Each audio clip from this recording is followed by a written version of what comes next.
text 306-936-6262. The Sports Cage. Streaming at sportscage.com, our YouTube channel, and on the radio at 620 CKRM. Thursday's Sports Cage for Access Communications. Like he said, trusted in rural Saskatchewan for internet, TV, and home security. Thanks for whether you're watching the stream or you're tuning in on the stream or the app or on the radio. There's so many different ways to listen to this program. And a lot of you are listening to it over the last few weeks here, want to know what's going on at Rough Rider Training Camp. We are going to go there to talk to Dave and Luke here in about 4.5 minutes' time. We're not going to bury the lead. New lead, Canada lost at the World Hockey Championships. That is ice hockey. The World Championships, Canada lost to the powerhouse Denmark. That voice on the other side of the stream that you hear is Sharky. He is in with me today. Denmark scores with 2:17 left in the third to tie it. Then they scored kind of a loose puck in front. Canada's D just broke down with 49 seconds left. Canada couldn't score to tie it. We'll talk more about this as we go along here. At 936-6262, Prairie Land Rentals text line. If you got any questions for Rider Camp, go ahead. But where does this rank in the most embarrassing Canadian hockey losses? I know the World Juniors lost to Latvia this year. That's kind of some recency bias. That is fresh in the brain. There's been some other World Championships losses, World Juniors, Olympics. There's one Olympics that we kind of were brutal in. Was that Turin? Turin, yeah. Yeah, it's kind of like forgotten. It was after Nagano. No, after Salt Lake. Yeah. We can look all this up. Yeah. Because we get that Google thing. You have the Google thing. Yes, you do. I'm more of a Yahoo guy. Sharky, when he's on the program now, he is brought to you by Flooring Superstore. Trent Dickin and his staff. Over 30 years in business on Park Street. You need anything flooring? You want to go local? Maybe it's Canadian? Go see Trent and his team at Flooring Superstore. We're going to go down to NHL. Oiler fans probably not happy, but it's been like almost 24 hours, so I'm sure you're calm now. It's only one game, right? In hour one here, the back half of hour one, we're going to do some Memorial Cup memories with, if you remember when the Swift Current Broncos won the Memorial Cup in 1989, you'll love this, Kimby Daniels will join us. He was 16. He was so good. And yeah, just share memories of that tournament up in Saskatoon. Hour two, Arash Madani, more training camp report, NASCAR report with Sharky. Hour three, Glenn Suter is in, and we have another installment of our Prairie Golf Gems. Today we are looking at a beautiful golf course nestled in the Qu'Appelle Valley. I'll tell you that much. So Sheriff's here, Colson's here. They're kind of bickering on the other side of the board today, so this could be interesting. They could throw down. It would be like a brawl. People are calling the brawl last night. Dallas and Edmonton. That's not a brawl. Have you ever been in? Have you ever seen a brawl? There was probably more. There was way more of the knuckles being chucked in the moss pit and around Edmonton. Yes, that's a brawl. They just fight each other in Edmonton for no apparent reason. Yeah. So no, it'll be a fun show. Always is when the Sharkman's here. Let's go up and talk about Rough Rider Training Camp with Dave and Luke, and our Rough Rider Training Camp reports are brought to you by the Red Zone Sports Bar, located right behind the Saskatoon Travel Lodge. They talked about the specials all week, and I'm sure there's more specials today. What is it, Thursday? I heard a lot about wings yesterday. They got wing. I guess it's wing day every day. I actually heard more about wings than I really wanted to know about Luke yesterday. Yeah. Remember when wings were 10 cents? Yeah. Oh, yeah. And then whether like 69 cents is a good deal for wings. They still go by the pound, a lot of places. Yeah, a lot of places do the weight. Yeah. Because of the size of them, right? They do the weight.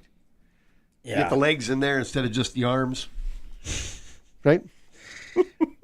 This in the business is called stalling. We're having some technical difficulties as we wait to join the boys. I'm looking up World Championship stuff Up north. Yeah, okay, what do you got? Well, let's go with that until Colson gives us here's the first problem. Kyle Dubas was the general manager. That's why we didn't win. There's who we put it on, right there. Kyle Dubas. What did you look up the Our biggest win ever was over Denmark, 47-0. Can you imagine beating somebody 47-0 in a hockey game? They wouldn't even have had a shot on goal. Speaking of the Swift Current Broncos from 1989, there's like a rumor, and I don't know if this is true, and Moose Jaw people might be able to know, that season, Swift Current scored 10 power play goals in one game. Ooh, I'd have to look that one up. Let me Googleize that. If it was something. We got him? There we go. Technology. I think there are the fellas. David. What are we eating? Luke. Yeah, what's the specials tonight? Give us the lay of the land up there at the Red Zone in Saskatoon. Steak special. I think steak. Oh, it's not Friday. I'm not sure. Every day is a great day for food here at the Red Zone Sports Bar behind the Saskatoon Travel Lodge. See the pro that Dave is? Yeah. How he took it. Luke looks disinterested. He's like, I don't know if it's steak. No, I'm not disinterested. I'm trying to figure out what you go with, right? Like, you had some fantastic spring rolls yesterday. Yeah. Dave. I'm a spring big rolls nachos guy when it comes to this place. Yeah. I heard the chicken nachos. Wow. Yeah, I heard you talk about the chicken nachos, that they were right up there. What about dry ribs? I like to rank dry ribs and gravy. Two things. They have dry ribs, absolutely. Do you like dry ribs bone in or bone out? Bone in. Bone in, yeah. If I have a choice. Okay. Yeah. You know where you used to have the best dry ribs when I started doing this thing? Go ahead. We talked about this. Best dry ribs in Saskatchewan. It was Dosu Walk in Pilot Butte. Then they changed hands. Could you come up with a more obscure place? Like, how did you end up there? Then it changed hands. Daughter and I were driving to Sun's game in White City, and she's like, remember when we used to get those dry ribs from that? But I was like, yeah, let's stop and grab some. So we did. They're just cut up pork with batter. And they were still good, but they're not burned bone in. You know what I'm talking about, Dave. I know what you're saying, but I don't want to fight with you guys because the fighting was on the field here at Rough Rider training camp today. Although my friend Luke Mullender didn't think it was as big a deal as I did. Nah, you've been at this now for 2 weeks, right? You're starting to get grouchy. At some point in camp, it becomes really mundane, and you almost get disinterested in continuing to go against the guys that you've been going against all camp, right? You've got more plays in, but you know what? That doesn't matter because we're still going against so-and-so. There's only so many periods you can do in which you can keep your competitive level. Guys want to hit someone else by now, and I think that a lot of that went into. Although I appreciated Coach Mace. Coach Mace still said that, like, hey, this is not where we want to be as a team. But I do think that you're to the point now where you're just ready to hit something else, and it's no better time and opportunity now than getting on the bus tomorrow and going up to Winnipeg to finally hit somebody. Okay. So, Dave, you coach a lot of hockey. Luke, you've been in the trenches in the football field. Sharky, you've coached hockey. A lot of times in a hockey game, even hockey practices, little bit, I don't want to say premeditated, but you can kind of foreshadow. Things are going to boil over. Things are going to boil. It's been bubbling. Maybe it's two guys, right? Yeah, they don't really get along. They're always at each other. Something's going to happen here. Could you see any of that over the last few days with what happened today? I didn't. I think that especially when you look at the guys who were involved initially, right? I mean, you've got two vets. Again, I just think it's one of those deals where guys are getting tired of hitting the same color jerseys. About time. I mean, people are starting to think now about, right, the future and what the 2025 team starts to look like. And you get to these periods. I've been in this situation before. Did we start fighting it out? No, but I can empathize with the situation at this point. I mean, we've literally been at this for 2 weeks, and at some point, something's got to break. And today it did, and I think that you get it right-sized. You get your head man addressing it because culturally you want to make sure that you're still on the same path coming out of a practice like this. And again, you want to be better. Yes, absolutely. You want to do things on the field that that is indicative of a championship level team. So I think that now the opportunity or the challenge is getting back right there. And it started probably as soon as the fight was over. So Jamarcus Hardrick, by the way, was the one offensive lineman that was involved, right? Nice. Yeah. I mean, this is one of the best leaders they have. Yeah. Right? You got Yoshi, and who is always pro energy on the field, right? Like, Aubrey Miller Jr. was in and around the scene. I didn't see who it was. It wasn't a fight with punches. It was a wrestling match. Right after it was on the ground. No punches were thrown. Doesn't matter. I think the guys they're ready to get somebody else, right? I think it's gonna feel great to get on the bus tomorrow and start focusing. But here's the other thing, though, guys. You got to understand that while guys see the veterans starting to tussle and stuff like that, there's a lot of guys now that are really starting to figure out just sort of what their chances of making this team are. Some may have preconceived notions regardless of the reps that they're going to take. Some people find out how many reps they're going to take and start focusing in on that, right? There's going to be a range of emotion here starting tonight all the way through Saturday before kickoff. So no punches thrown. So more of an East Side fight than a West Side fight, Dave. Right? If we're talking Saskatoon, Coach Mace, he did talk about it, right? Yeah, absolutely. He just basically was asked point blank, what exactly happened out there? What did you see? Some undisciplined football.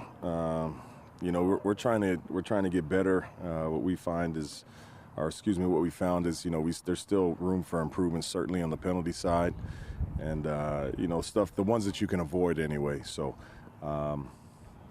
we didn't execute that today. So, we just handled a little bit of business. And then, so handling that business was stopping practice, right, guys? So practice has stopped. Everybody to the sideline. Coach Mace let the entire team know how he felt about the situation. And then he had them do wind sprints. So again, it was to the numbers, back, hash back, numbers back, far sideline back, and they did that twice. So you can imagine there were some people that were upset, and Coach Mace figured that a line was crossed. You know what? Yeah, that was the issue. I don't mind the physicality. I don't mind to compete. We encourage that kind of stuff. But anything after the whistle, there's zero tolerance for that. So we got to figure that out. And I think honestly, for the better part of camp, we've been A1 on that. Today just wasn't a good day, and it had to be addressed. So it was addressed, and I don't want to do a call out, but I will do a shout out. And Luke, so what happened was, they're doing the sprints, right? Obviously, some guys that weigh over 300 pounds are going to have a tough time doing these wind sprints, right? And so what I thought was interesting, there was a couple of players that were struggling. And so guys like Kean Schaefer-Baker, Mitch Picton, Samuel Emelis went out and they ran with the guys that were, trailing behind a little bit. I thought that was the ultimate sign of leadership, because those guys were loud and vocal on the sidelines how they felt that the team had been let down by the players that were wrestling. Yeah, exactly. And I think that's why you got to immediately right-size it. And I think that's also a really good indicator of where this team is from year one under Coach Mace to year two, right? Year one, I think that happens. And actually, it happened in year one, right, where guys just were flat out mad that they had to run. And they were just sort of looking at it from a very individualized basis. I think now when you see guys, the receivers can run all day, by the way. So, but when you have guys encouraging each other after and immediately sort of banding together and having guys like 89 leading the pack there, I think that goes a long way. And I think that it's a really good sort of indicator of where this team is culturally, right? It's a team that is going to be together through thick and thin, no matter what. And depending on who's on that team moving forward after training camp, you're going to be in a good locker. Dave, the other clip that Mace we have here, it says that the leaders reinforce the message. And should we have expected anything less? During things like that, kind of their backs are against the wall kind of deal. And even the receivers finishing the runs with the big guys, you want that. But the one thing is we are one, we are family, and we do it together and we keep it together. So if we don't keep it together, we're doing it all together. So to hear those guys stepping up, and pushing the standard and the expectations of what it is that we want to accomplish. You're pleased with that aspect of it, but ultimately, I'd rather just run more reps. Yeah. I think it's important from a coaching staff standpoint to make sure that if they say no and it happens again, that there's a way to stop it and there's a way to fix it. And more importantly, that the team came together, like you guys were saying, the leadership group of the receivers running with the guys that maybe not as enjoying these wind sprints as the receivers would, going with them and running with them and making sure that they understand they're part of the team, even though there's been a mistake. Really appreciate what Coach Mace has done. He's really set the tone. Has he done anything else special or extra that you guys have seen over the last few days about making sure that this is a team game? I think that whenever you see an offensive lineman or a defensive lineman or a receiver or a linebacker that's up near the line of scrimmage, if they jump off sides, they automatically check themselves out of the rep and go run 50 yards and back and get back in the huddle for the next play. I think that one of the things Coach Mace is doing is he's ensuring accountability, right? This is a team that, especially in the beginning of the year, in moments, hurt themselves with things like that, right? And I say it a lot on the broadcast. Teams are too good in the Canadian Football League for the Riders to just give people free yards, right? Like, teams are perfectly capable of getting yards on their own. So don't go and give another team 15, 10, whatever it is, right? And I think that with camp and with us seeing guys immediately losing the rep, I think that's sort of the reinforcement piece. And I think that maybe when you look at sort of a total build, you look at year one as being, hey, setting the expectation, talking about some of the things and the ways we want to do it. And now year two is making sure, A, we're implementing and we know where the bar is, but also now what we're doing is we're getting our leaders to be examples of where that expectation is set. Any injuries to report today? Anybody hobbling off? Anybody not taking reps that you guys could see? Charbel DeBeer wasn't out again today. Shane Ray also was not out on the field. They say that Shane's injury is only going to be out a couple of days, so they're not fearful of that being a long-term hurt by any stretch of the imagination. Deshaun Mims did come back out onto the field, which I thought was a great sign for him as he was off a couple of days. Seth Hundeby was a little bit more involved. Dalton Urban, the Saskatoon Hilltop Junior, is still out with a hamstring. I think that the biggest thing to me, guys, this year and at night when things are calming down and I'm scrolling through social media, I'm going through other CFL chat groups and following teams' media. One of the things, it's not actually the injuries that set this team apart this year and who's off. For me, I'm actually really impressed and really, it's a really positive thing to see that there hasn't been any vet days this year.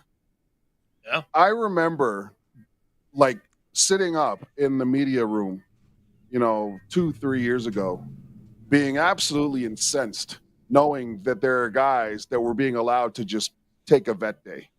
Right. So for people listening, Luke, a vet, that's a day off. Yeah, a vet day is a day off, right? You're starting to feel the aches and pains and the grind of training camp, and your vets are told by the coach, hey, you know what, let's take a day.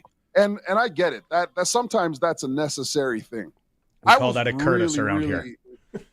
I was really encouraged this year to not see any of that, especially when you look at some of the receivers that this team is going to rely on, especially when you look at some of the guys in the trenches. I'm okay with losing guys to injuries. Injuries happen. But when I see guys going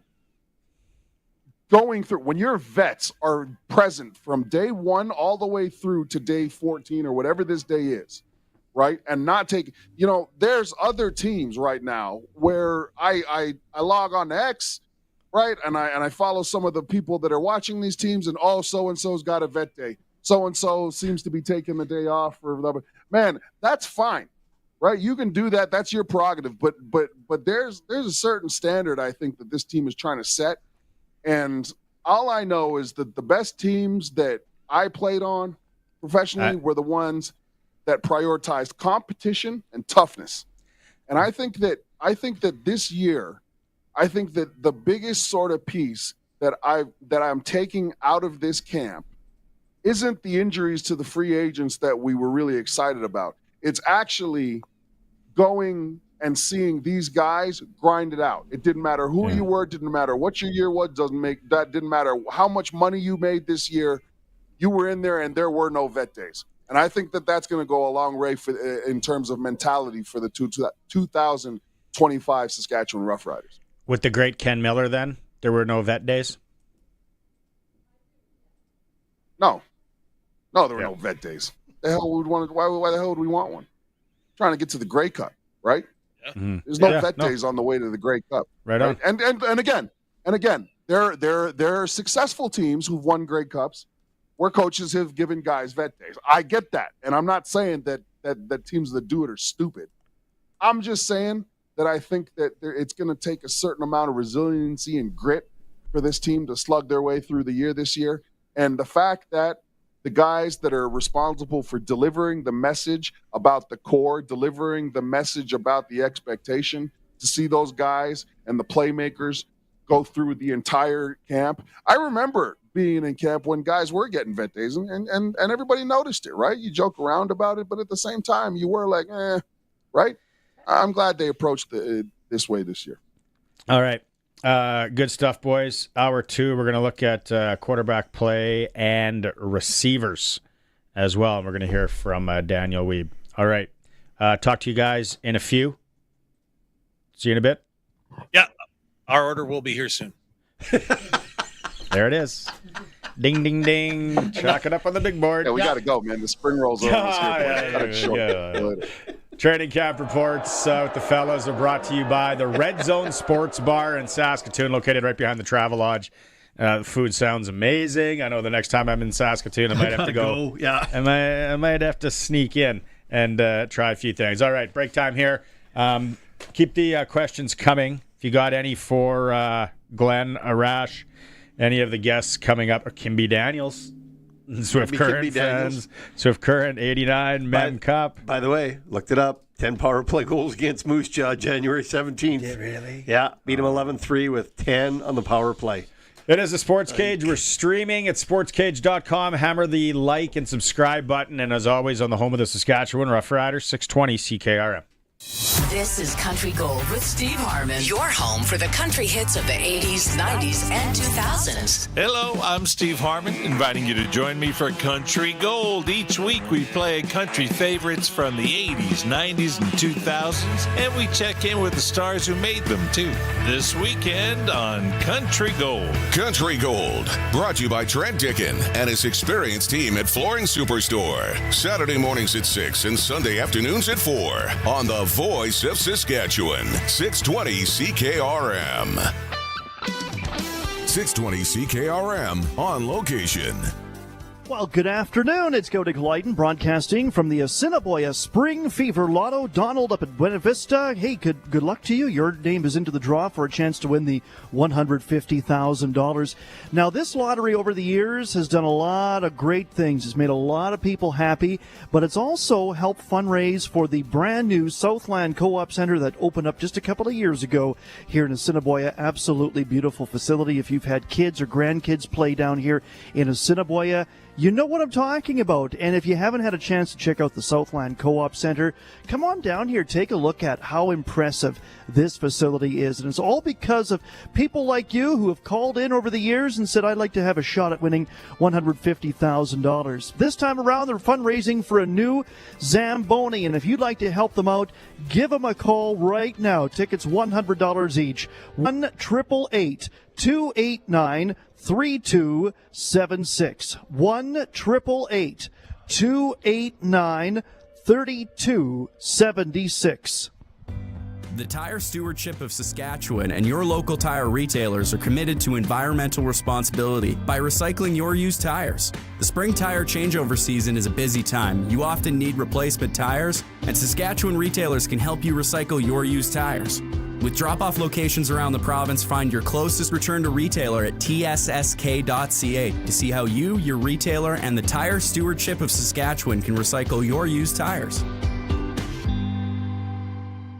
You turn on the tap and expect nice, soft water.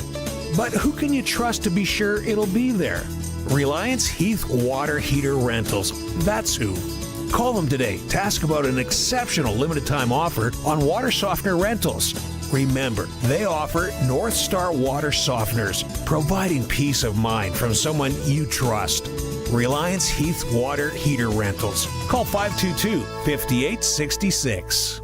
Let there be light. Introducing Green Frog Canada. Did someone say Green Frog? Not that Green Frog. Green Frog Solar Systems. Great for communities, small towns, city parks, and bike trails. As you walk along the path, the light brightens, then dims as you walk away, saving energy and allows you to see further. Proven to work in Saskatchewan weather and dark sky compliant. Federal grant is available. Turns out it is easy being green. GreenFrogCanada.ca, a division of Metal Man. You think, we do. The deck sale is on at Freeze Tallman. Get 15% off Trex composite decking. That's 15% off. Only purchased through Freeze Tallman. If you've got a deck project coming up, then you're going to want to head to Freeze Tallman for their deck sale happening from May 12th to June 14th. That's 15% off Trex composite decking. Only purchased through Freeze Tallman. Visit freezetallman.com or see them in Regina or Fort Capel. Freeze Tallman. Let's get you building. Welcome back to Sportscage. Connect with the show. Call 1-866-767-0620 or text 306-936-6262.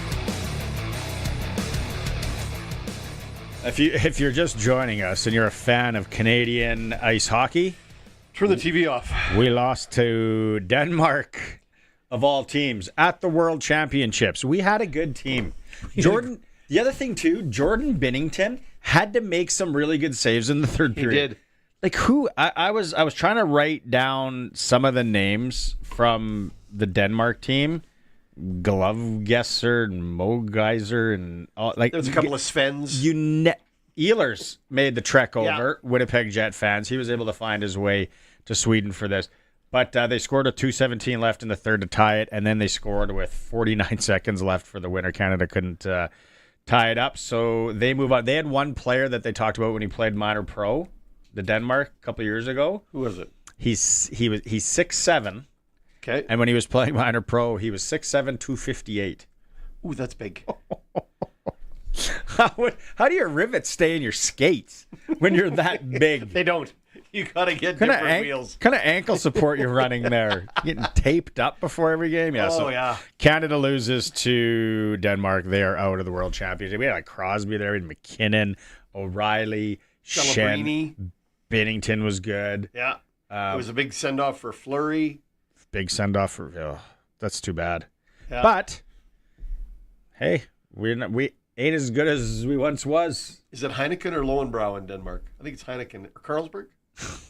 I don't know. That's what's going down tonight. We're waiting for Memorial Cup, Swift Current Bronco, great Kimby Daniels. It's going to be our First Nation sports spotlight for Freeze Tallman Lumber, which I got to give our friends at Freeze Tallman Lumber. They're a plug here. You were there today as well. You were there earlier than me. I was there earlier than me. Their customer appreciation barbecue. Yep. They went through almost 400 burgers. They lost count of hot dogs. What a great job. Shout out, Cam's running the Fort Capel store now. If you're around Fort Capel and you're going into Freeze Tallman, say hi to Cam. That's a firm handshake. Yes. It's a big, firm handshake you're going to get from Cam. Does a great job. Also, shout out John, Derek, Mark, Jay. Jay was on his way to watch his kid at the track, though. Alicia, great job. Kim, Ray Lynn, who's kind of the Swiss Army knife. Yeah, she's the Marines around there in lots of ways. Does a lot, keeps everything in line. Andy, shout out to Andy. Yeah. Maddie as well. And then Jeff from Cal Tire. He brought in the barbecue. They have a great trailer barbecue set up for Cal Tire, all deckled up. They bring it in, and Jeff was out there cooking all day, and not his strength. He's going to stink for a week. If he's got a dog, that dog will be just licking him up and down. Be the butcher's dog, that's for sure. Yeah. They might need to call our friends at Bronco Plumbing and Heating, though.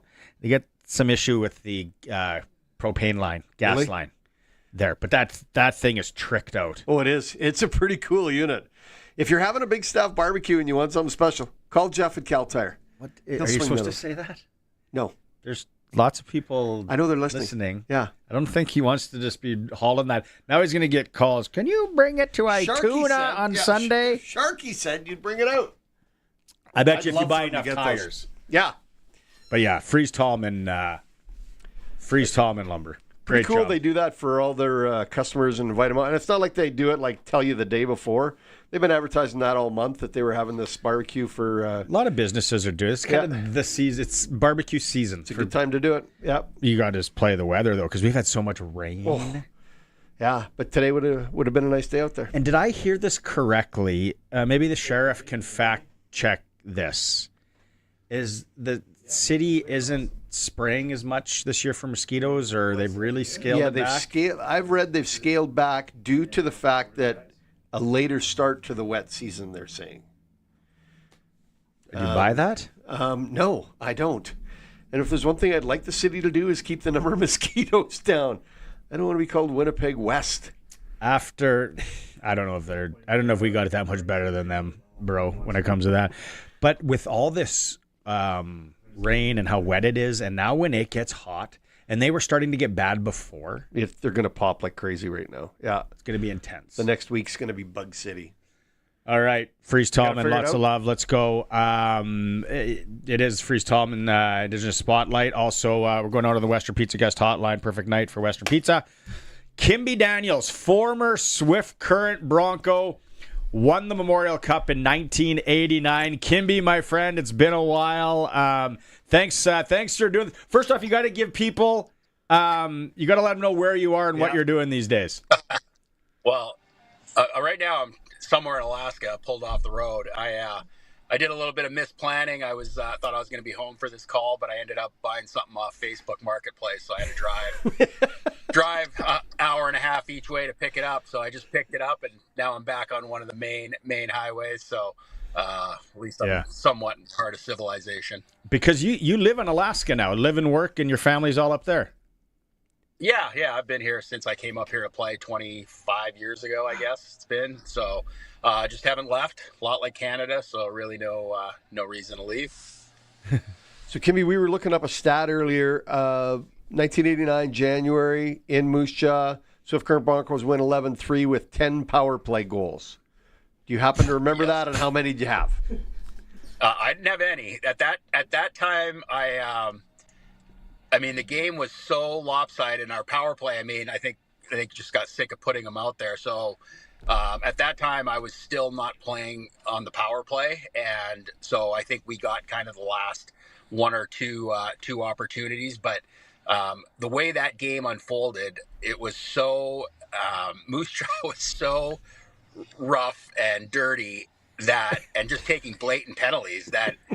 It was one of the most ridiculous games I've been part of, that our coach just kept running out the power play, which, as you know, was, I think, 35 or 36% that year. So, we just intentionally probably ran up the score that night, no doubt about it. Nice. When you go back to that year, Kimby, you're a youngster. You roll into Swift Current. What were the kind of the expectations early in the year? Because I think once you guys started trucking, if I remember reading it correctly, kind of after Christmas, you guys were like, hey, we're good here. We got something. There was a few additions. But what do you remember early in that year? And for, like I said, for yourself, you were a youngster in the league.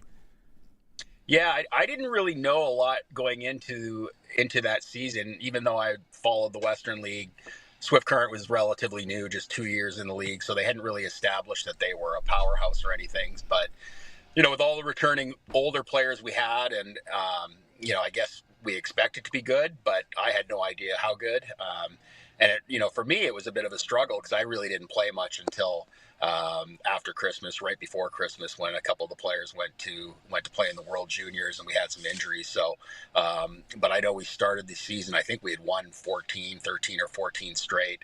So really from day one, it was, we were kind of the top team in the league, in the country, and we just kept rolling from there. You guys do roll. We're going to get to the Memorial Cup stuff here, but you guys go 12-0 in the playoffs.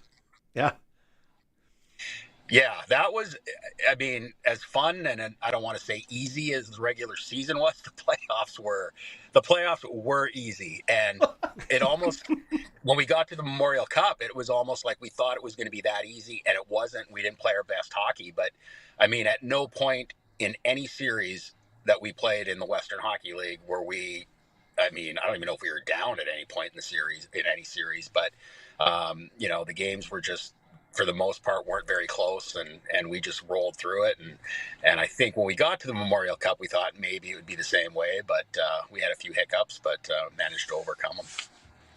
When you go undefeated through the playoffs, 12 wins in a row, what is the mentality in the dressing room? Like, how easy did it feel as the club was going through that?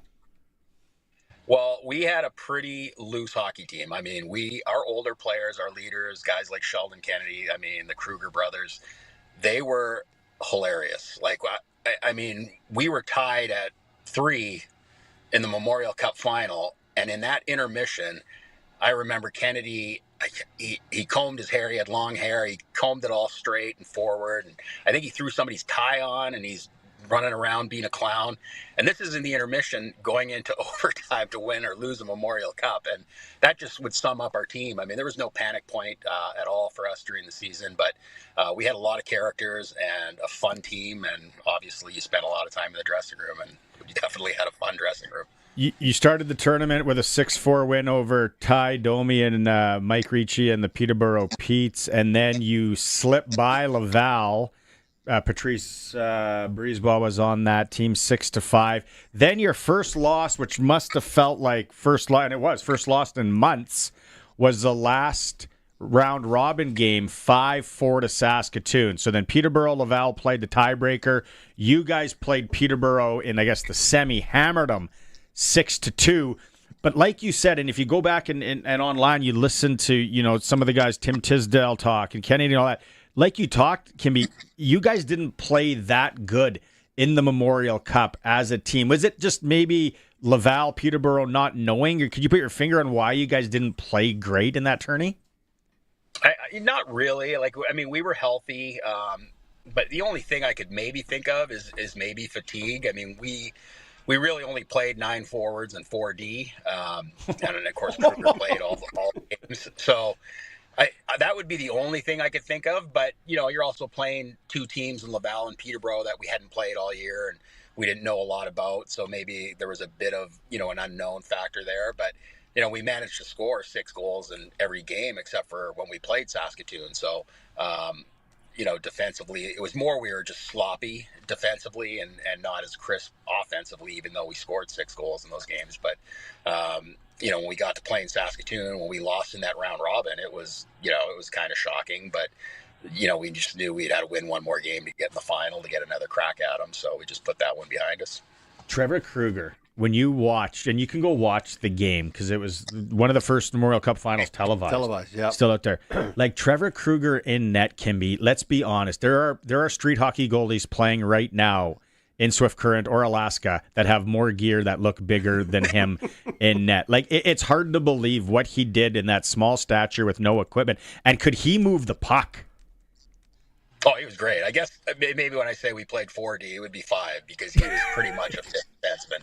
He handled the puck like nobody I had ever seen except for on TV with Hextall at that time, and he wasn't afraid to venture out of his net to get the puck. I mean, he would race out towards the blue line, the corners. I mean, he was everywhere, but he was really athletic, a really good goalie. And, we didn't always play the best defensively, and we got into a lot of run-and-gun games, but he was the kind of goalie that just had to make one more save than the other guy, and he did that a lot and gave us chances to win a lot of games.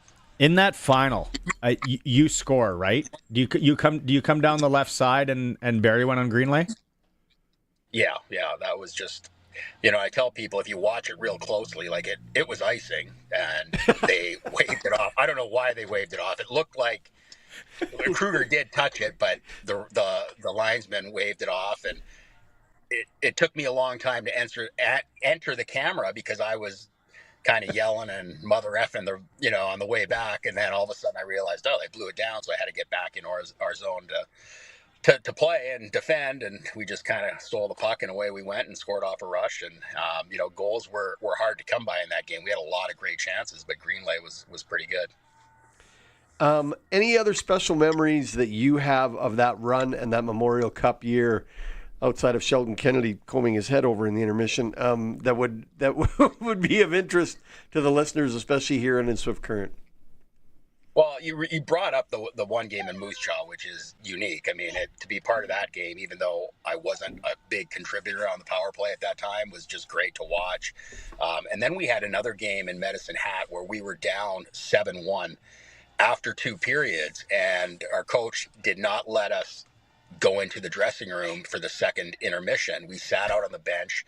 And I don't know if you guys are familiar with how bad the hecklers were in Medicine Hat at that time. I'm talking not stuff you could say today at all. And we sat there as a team and took it.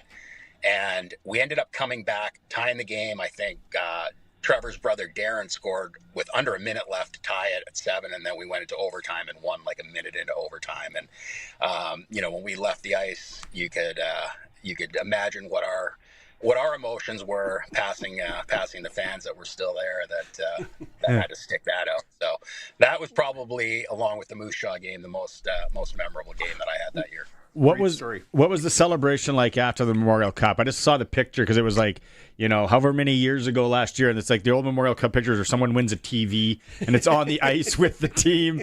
What was the celebration and the party like? Because that small community of Swift Current, I remember they were all there. You made me cry. I was a Blades fan. What do you remember about the celebration? Well, it was pretty subdued. It was an afternoon game. So then, obviously we got on the bus and bussed back to Swift Current. And we were in Swift Current probably by, I would say, 7 or 8 o'clock. Wow. I know the sun hadn't set yet. So, but the bus ride back, I mean, it wasn't a lot of hooting and hollering. Obviously everybody's familiar with the bus crash. We had still 5 or 6 of those players that were part of that team. And then, of course, the Kruger brothers who lost their brother on that team. So I think a lot of those older guys were just kind of reflecting on what they had accomplished, what they had to go through. And that kind of ran through the whole team. So the party didn't really start until that night when we got to the bar. I think it was called Thumpers at the time. I can't remember. But, it definitely went that first night. It went all night. I don't think I came home back to my billets probably till like 8 or 9 in the morning. So. All right, last question for you. Do you have your ring? Do you know where your ring is? Do you have the ring? Because I know that was a thing when we talked on the Nooner a few years ago. Yeah, so I forgot all about this. So I have a ring, and it's not the original. I forgot that I had lost the original ring until somebody had reached out to me on Facebook and told me a story that their father was a barber or worked in a hair salon at Pearson Airport and had found my ring there and had it for over 20 years. So I had ordered another ring after I must have lost that one.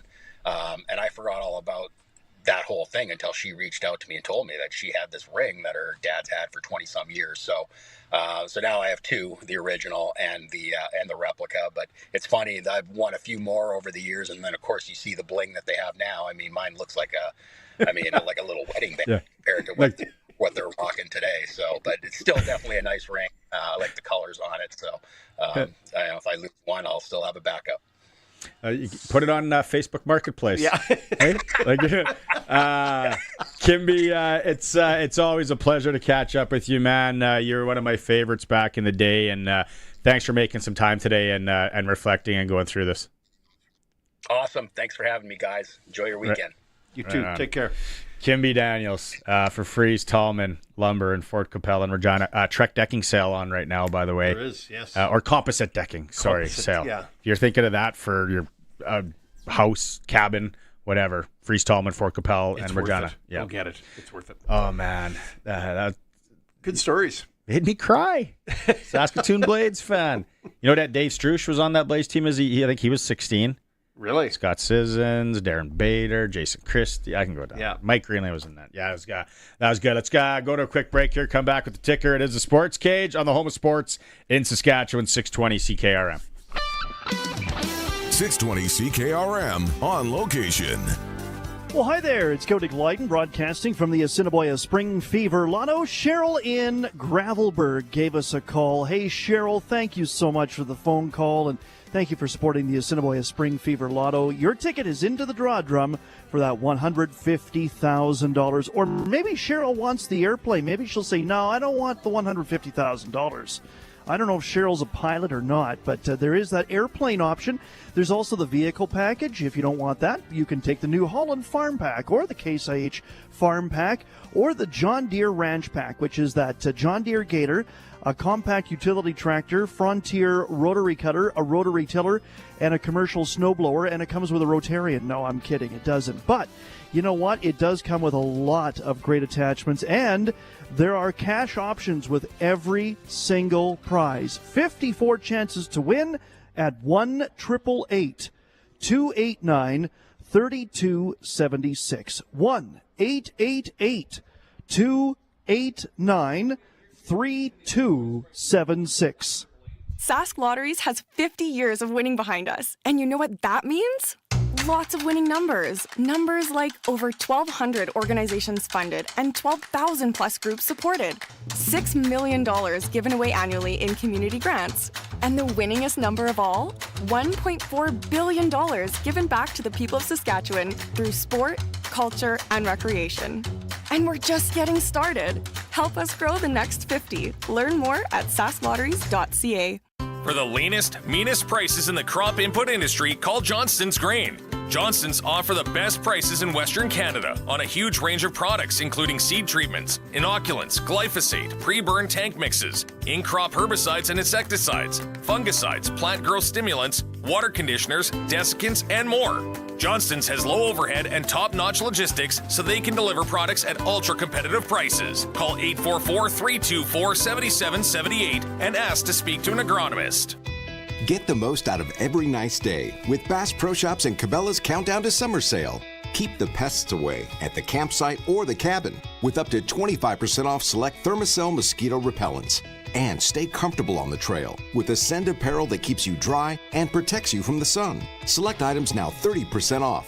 Be ready for whatever the season has in store with big savings at the Countdown to Summer Sale. On now at Bass Pro Shops and Cabela's. See online for more details.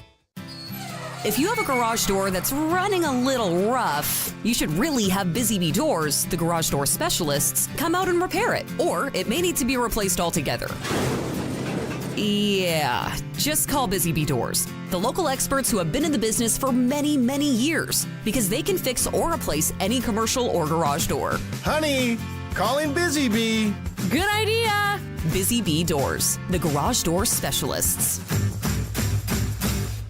Text CKRM 306-936-6262. Powered by Prairie Land Rentals. From skid steers to tents to power tools, anything you need to rent for that spring or summer job is at Prairie Land Rentals. Deal with the owner. 600 Albert Street. It's time for the Sports Ticker. Brought to you by Reliance Heath Water Heater Rentals. For all your hot water needs, call on Reliance Heath today.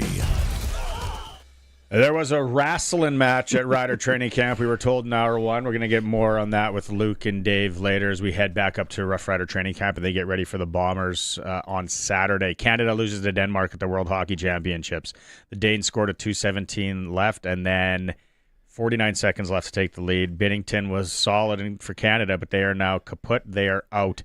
NHL tonight, Carolina hosting Florida down 1-0. Other NHL news, Brendan Shanahan, his contract won't be renewed by MLSE. Maple Leaf Sports and Entertainment. Yeah. Yep. Blue Jays, they were in an absolute here. They final 7-6 over San Diego today. Don't forget, Regina Red Sox open up at home May 29th versus Swift Current. And in the NBA tonight, the Sheriff will have his eyes glued to this one. OKC up 1-0. They're at home to Minnesota. That is your sports ticker for Reliance Heath Water Heater Rentals. Keeping you in hot and soft water. Call on Reliance. What do you think is going to happen? 620 CKRM on location. Well, good afternoon once again. Cody Glyton broadcasting from the Assiniboia Spring Fever Lotto. What a beautiful day it is down here. Have you given us a call yet? If you haven't, well, you probably want to get on that. Let me ask you a question. This is the time of year when a lot of people are involved in hockey drafts. Have you ever won $150,000 on a hockey draft? If you're into sports bets on some of the games, have you ever won $150,000 on any of that? Chances are probably not, but I'll tell you, the odds of getting $150,000 with the Assiniboia Spring Fever Lotto is really good. And on top of that, you're helping support small town Saskatchewan. They're in the fundraising efforts right now of trying to buy a new Zamboni for the Southland Co-op Center. So not only could you get $150,000, and the odds are looking really good because it's not going to be a sellout, but you're helping out the town of Assiniboia with their need for a new Zamboni.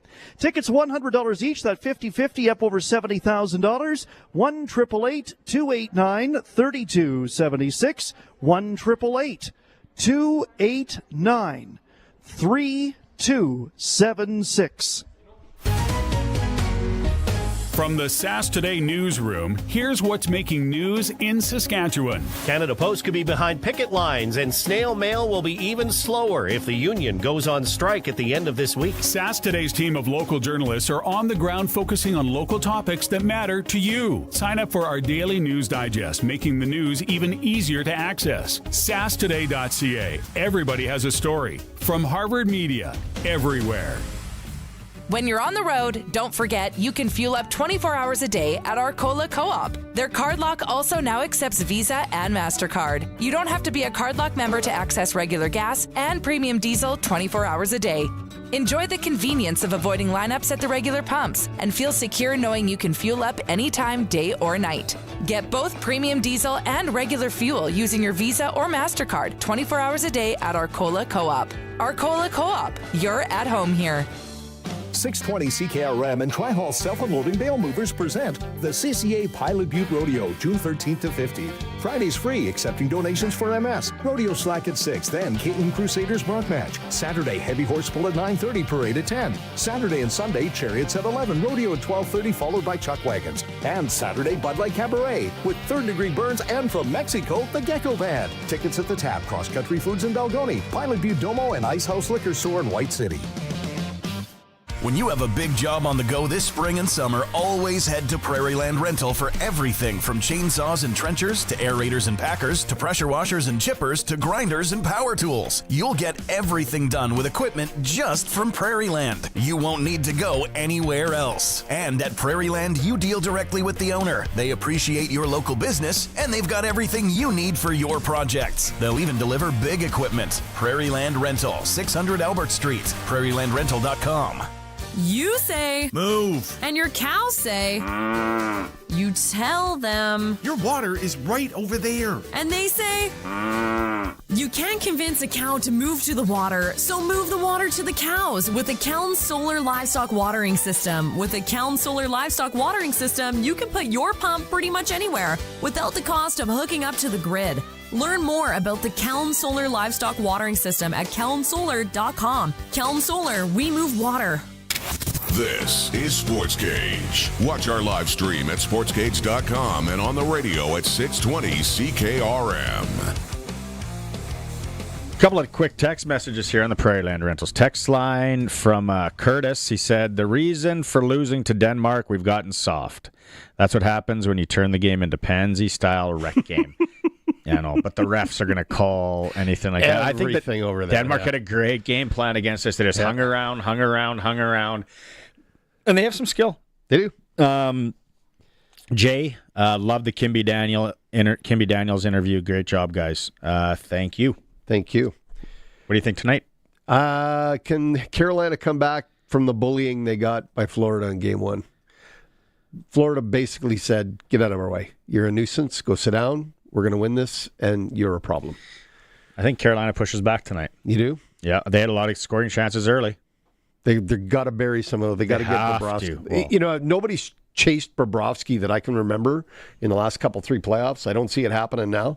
But if you were to do it, it would really change the momentum and change the storyline going into Game 3. Do you agree with Sharky? 936-6262. When Sharky's nobody does. When Sharky's here, he's for Flooring Superstore and Trent Dickin and his staff. They got thousands of square feet brought in before tariffs. Everything now 25% off. Woo! I got to get the missus over there. Coach has got to pick up some new flooring. Flooring Superstore. Coming back in hour 2 with Arash Madani, training camp report, and some NASCAR. It is the Sports Cage on 620 CKRM. This is 620 CKRM Regina, the voice of Saskatchewan, a Harvard media station. Streaming everywhere at 620CKRM.com.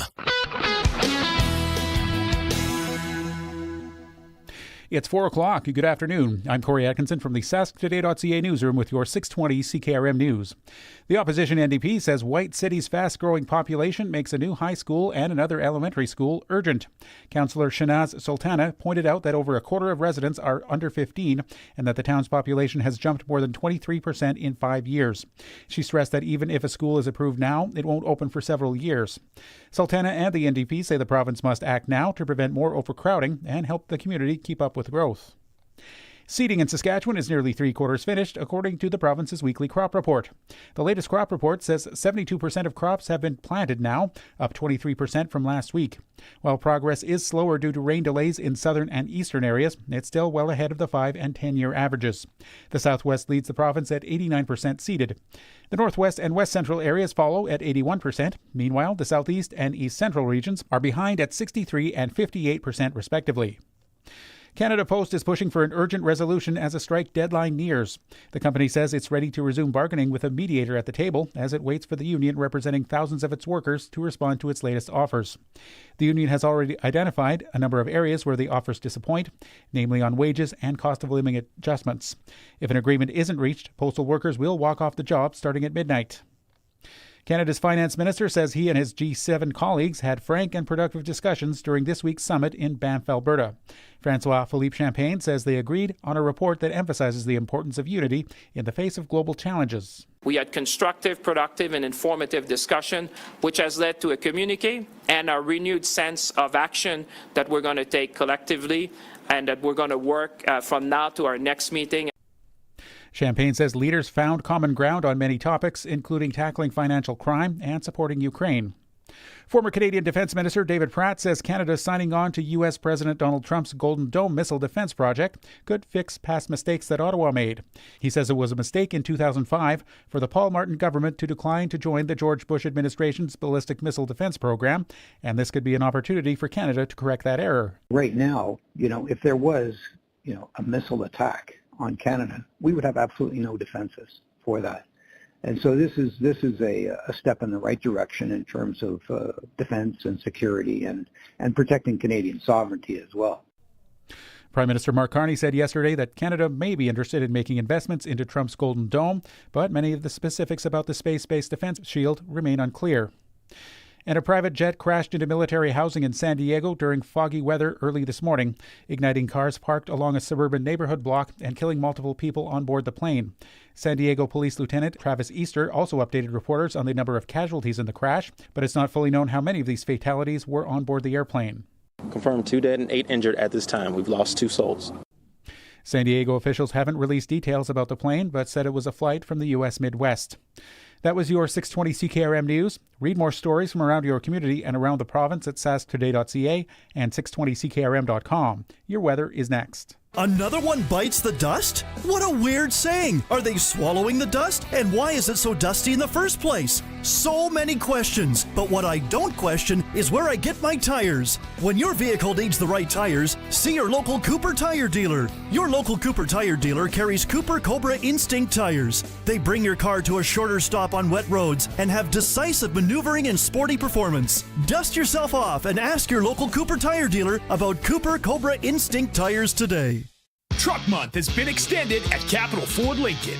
By popular demand, we're extending this event so you can take advantage of massive savings on our awesome selection of vehicles. Get into a brand new 2025 Ford F-150. We're offering savings up to $14,000. Or finance one for as low as 0% over 72 months OAC. Or check out a brand new 2025 Bronco Sport. Leases are going for as little as $99 a week plus tax. Only for a limited time at Capital Ford Lincoln in Regina.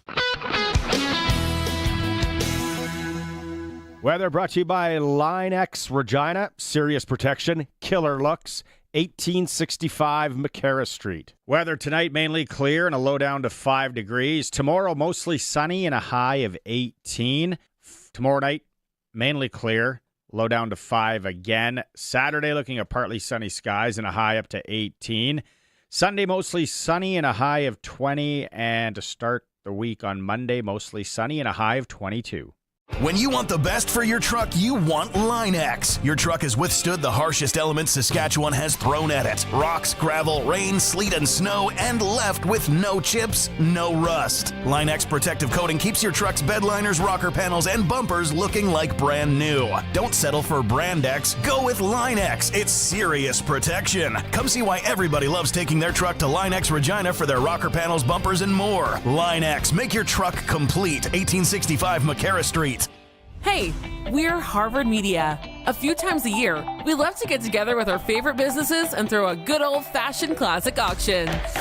There's nothing like waiting until the last minute, battling out other bidders, and claiming your prize. We're looking for businesses to join up for our next one. All we need from you is an experience, service, or item like a gift card.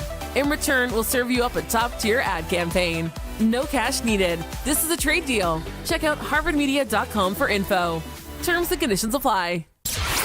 Broadcasting from Century Studios in downtown Regina, Harvard Media presents The Sportscage, where Saskatchewan comes to talk local sports. Brought to you by Access Communications, trusted in rural Saskatchewan for internet, TV, and home security. Be part of the show. Call 1-866-767-0620 or text 306-936-6262. The Sportscage. Streaming at sportscage.com, our YouTube channel, and on the radio at 620 CKRM.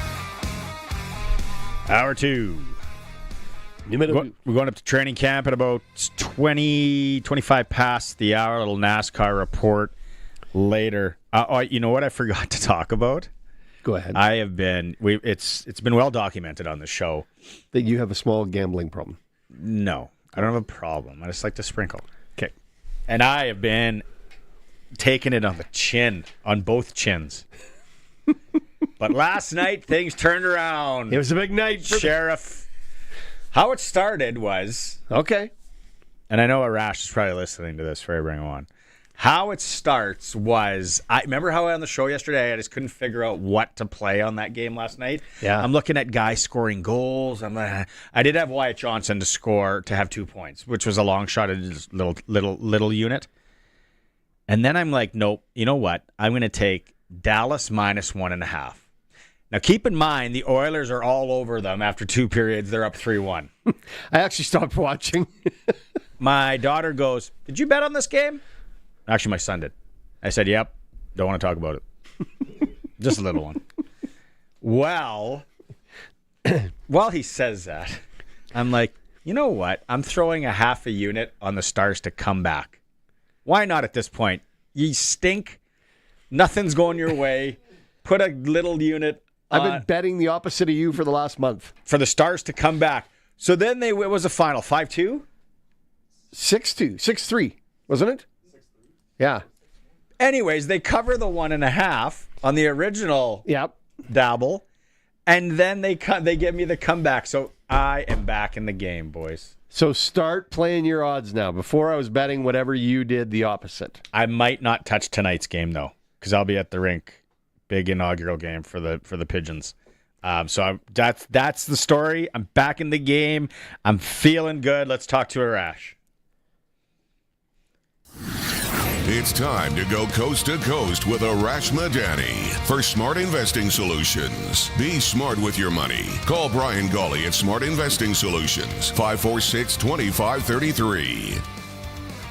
You know that feeling, Arash, right? Right? There's a pep to his step, Sharky. There's a pep to his step today. He does seem a little more confident in the chair, sitting up a little straighter. Yeah, looking a little good. Yeah. What was the mood at 3-1, Barney? Dare I ask? Depressed. Depressed. I was sitting. I'm never winning another bet as long as I live.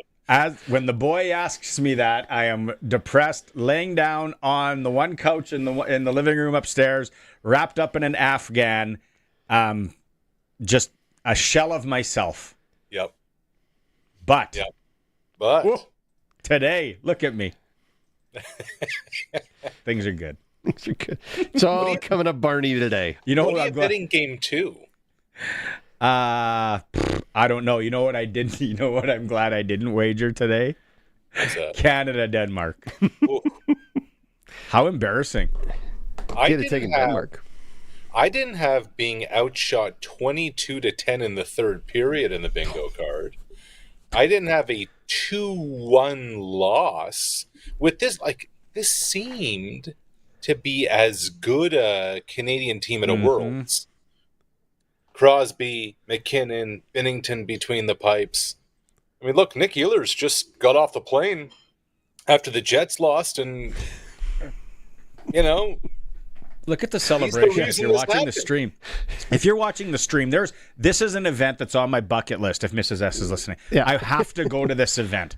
Yeah, it is amazing. Look at the emotion in the box and the fans. You ever been to this thing, Arash? I haven't. I've done a basketball world championship, and I would tell you this: if there is any chance that there's an event like this in Latvia, Latvian fans traveled basically from Eastern Europe to Asia for hoops, country of whatever, 2-3 million people, in droves, and they're loud, and it means a lot. I would put, when you do check that off the bucket list, make sure Latvia is a host or participating in some way, because that'll be the icing on the cake. My buddy's Latvian Orthodox, so he probably would echo that. And then I also heard Prague. Yes. And Hungary. Anywhere. Take me anywhere in Europe for that thing. I haven't been to Hungary, but I will tell you this. Prague.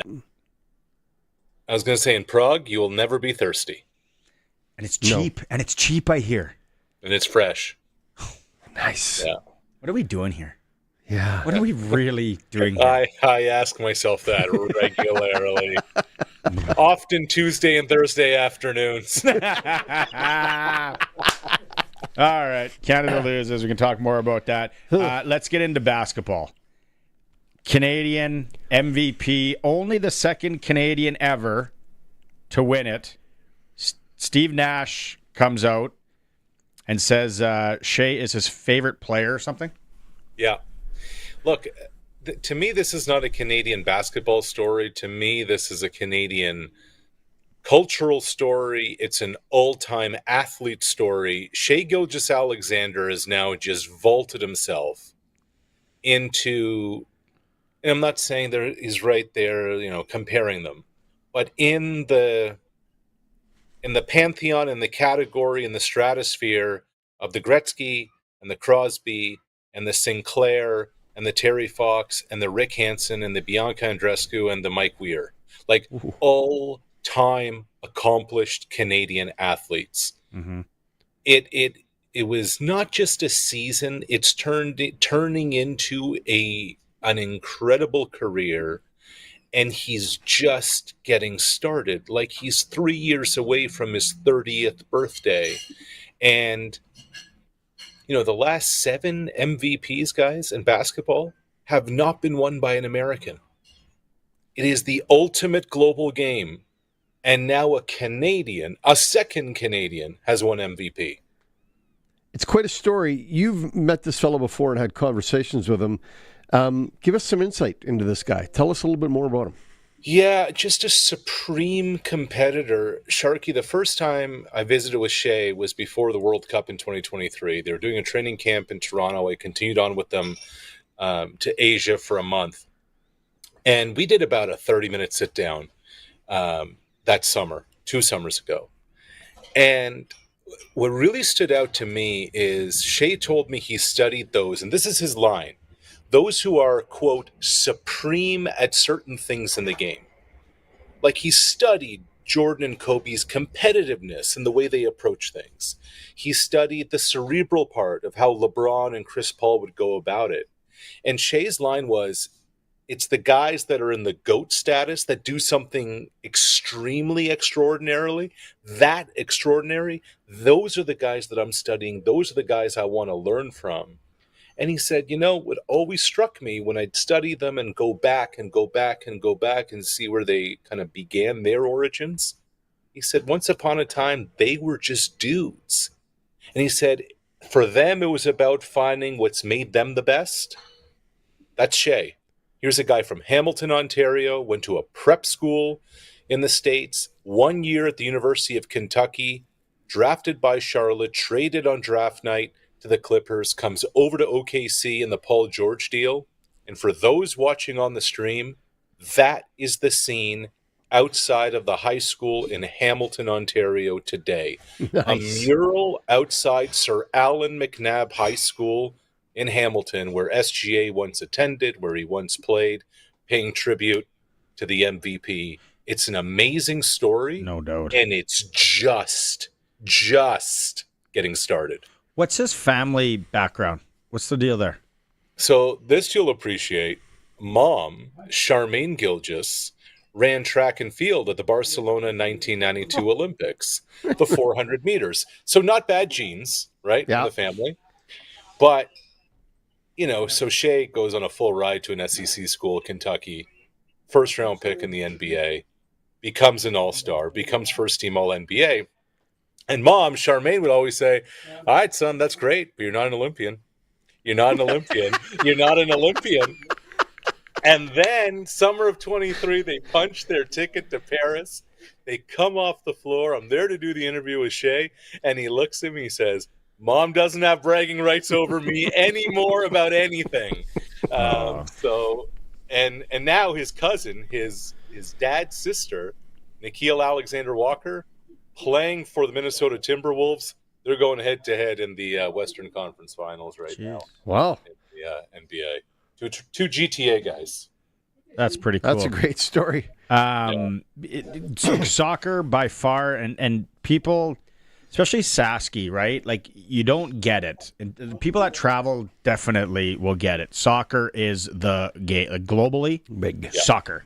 You look at how much money is wagered. These sports books, guys are like, oh, they must have cleaned up on NFL football. It's like NFL football is a drop in the bucket when it comes to how much money is spent gambling on soccer. Soccer's a global game. Basketball, probably second. Number right? two. Played everywhere. You need sneakers, a hoop, and a ball. Yep. Second Canadian to be named MVP. You got a feeling we're going to see more of this down the road. I do. And, think about the last few MVPs. Giannis from Greece. Jokic has won 3 as Serbian. You have Joel Embiid from an African country. On and on it goes. In this decade, there hasn't been, it's 2025, but I think it's been 7 or 8 years since an American has won NBA MVP. And yes, they're the gold medalists. And yes, right now. But,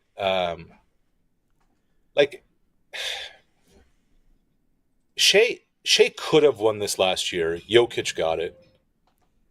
There is no reason to believe, if he stays healthy, why Shea Gilgeous-Alexander won't win 3 of these. He is he's the best basketball player in the world. And look, there are others who are close. Okay, I'm not going to say it's not close. But he does things with the basketball, his body control, his change of direction, and there's a clutch gene to him, guys. When it was, as our old friend John Gibbons, the Blue Jays manager, would say, when it's nut cutting time, there's nobody I want to have the basketball in their hands more than Shea. And when it's nut cutting time, he's the guy. Okay, let's shift. Something we've been talking about a lot on the show. We had Paul LaPolice on a couple of weeks ago. I had defensive coordinator Joel Lipinski on yesterday. Saskatoon boy, I am entrenched in flag football. Played it, now coach it, love it. Everything about it. I got a lot to say about the pros being able to go play. Pump the brakes. Totally different game. They announced the coaches today and everything. You're thinking that the run to 2028 starts this summer? It actually starts this weekend, Barney, if you can believe it. Yeah. Lapo was formally unveiled today. Rachel Lessard on the women's team. This weekend in Montreal, there's going to be a national identification camp of the top 50 men and the top 50 women's players. And they're selecting the national team rosters from this camp because this summer they're headed to LA. They're competing in a 6-country event that USA Football is hosting at the end of June. The women are going to China. They're going to compete at the World Games in August. And then both teams are off to the IFAF Intercontinental Championships in Panama in September. Like, it's on. And if they end up top 5, they qualify for the Worlds next year. So there's a lot happening this summer that won't have NFL attention, but will definitely be kind of on the pathway to the Olympics in 28. The only thing, after talking especially Joel yesterday, is the best, I think, Canadian quarterback, flag football, is not even in Montreal. He's up in Saskatoon working for this U of S Huskies, Mason Nias, who quarterbacked him the last few years. He's not there. So does that mean he's out? The other Sasky guys that have played for Team Canada at the Worlds, because there was like 5 or 6 of them, not even in Montreal. So what I don't know about the women's team as much. What we're seeing on the men's side in Montreal and what they do this summer will not be the final roster. It won't be next year. It won't be the next. Okay. There's going to be and anybody listening, if you disagree with me, 306-936-6262, but 3,500 kids every Friday night, Saturday, Sunday at the rugby field and the U of R. Biggest in the country. It's crazy. Flag football is something that it's Regina. But it is such a different game. Like if you've seen the highlights, right? Where the optioning back, the USA runs the option quarterbacks. Sure. These guys are so athletic. If you put Patrick Mahomes and, just because he's your boy, Kirk Cousins with 2 NFL quarterbacks in the backfield, they would get destroyed, I'll say it, by the American quarterbacks last year at the Worlds. Of course he would. If Kirk Cousins went up against 8-year-olds, he'd get destroyed. I agree with that, but receivers and DBs, like your skilled positions, your athletic position. But this is what's important, yes, and who knows if Mason Nias is going to be part of this moving forward. The key here for Canada is that if they get a top 5 finish, that qualifies Team Canada into the 2026 World Championships next year. And that's effectively the first Olympic qualifier. So there are a lot of sports, and I just know how the basketball thing works. You know, this year, there were qualifications going on in hoops during the NBA season. A bunch of Canadians playing pro ball in Europe are the ones who are on that Team Canada roster. LA 2028, Shea's going to be there. RJ Barrett's going to be there. The main guys are going to be there. So it's just a matter of when. And this is a good evaluation opportunity for Lapo and the staff, right? And the thing that Joel brought up yesterday, which I didn't know, only 6 teams in the Los Angeles. So Canada might not be there. Only 6? Totally. 6 on each, baby. Only 6. It's going to be the first week of the Olympics because they got to get the NFL guys back to training camp. And I don't know how much, if Joel talked about this, there's only going to be 10 players on the roster. So you may have like a bit of a taxi squad that you may be able to bring along as well. But it is a short tournament. It's a quick tournament. There's not a lot of margin for error. There's not a lot of depth to your team. Each team can only have 1 player from each NFL team on it. You know, you can't have Mahomes and Kelsey, for instance, only one player. So there's a lot that's going to kind of go into all of this that I think a lot of us are going to learn on the fly as we approach 2028. Is there a possibility of the CFL being involved? I think the CFL wants to be involved. I know as a board member at Football Canada, I'm not speaking at a school, that Football Canada wants CFL players involved. I think the CFL players want to be involved. I think so too. Yep. Now it's just a matter of how do you make this work? How do you make it work with the PA? How do you make it work with the schedule? How do you make it work with everything going on? Look, personally, I'm not wearing no hat here, waving no flag other than a Canadian one as a fan. I think taking a 2-week break in the middle of a CFL season during the Olympics when they're in North America is probably better for business, to be quite honest with you. You're right. Yeah. Right? So there's nothing wrong with that. There's nothing wrong with maybe starting a week earlier, ending a week later, and over the 16, 17 days of the Summer Olympic Games in LA, your league is dark, and you have some of your players out there that can only do good for the business, promotion, etc., to say nothing of an opportunity of once in a lifetime. Because you said if the rosters are only 10, and that's pretty standard at big competitive tournaments, so that would kind of make sense. If the rosters are 10, Colson, get out the book. If I am still doing this at 2028, I will be absolutely shocked. But 4.5, I will hammer the under that there are less than 4.5 CFL players, if they're allowed, that play on Team Canada. Totally different game. You need different athletes. I don't think it's going to matter. Let them keep playing. If the 3 guys that are going to go for Team Canada, I think, let them go. Here's a question then. And Barty, I'm not disputing this. I don't know. That's fine. Of the 10 players on Team USA, how many are NFL?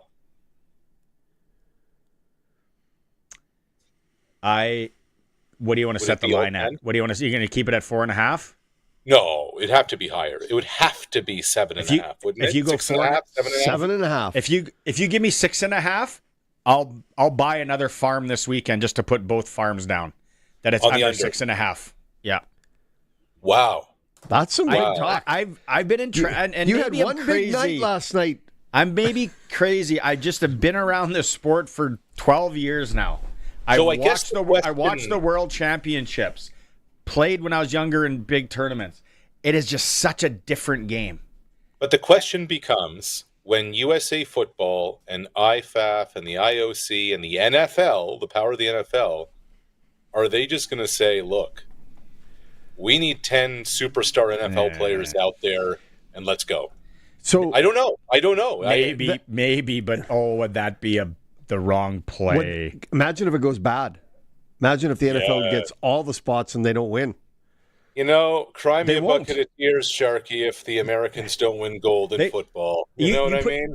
Yeah, well, if they do not practice starting this year, that core, go listen to the Joel Lipinski interview yesterday, how the defense is played, how the switching, how I asked him off camera, you're playing defense. He's like, we will play a guy's pattern and then break into defense from that. That is not how football is played.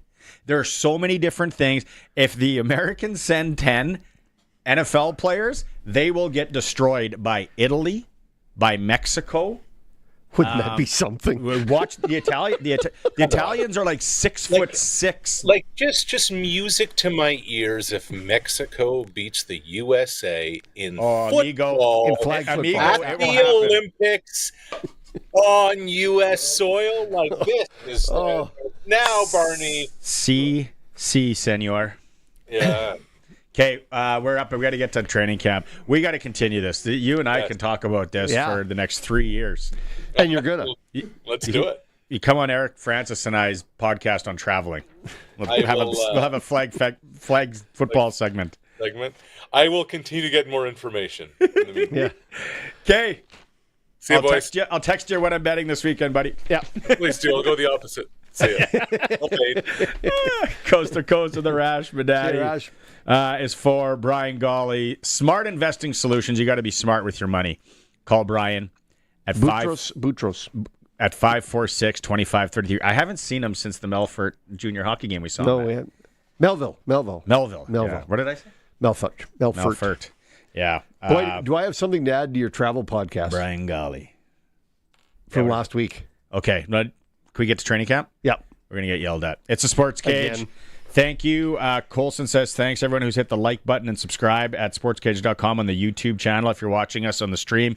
And as always, the Sheriff's got you buckled up on the radio, 620 CKRM.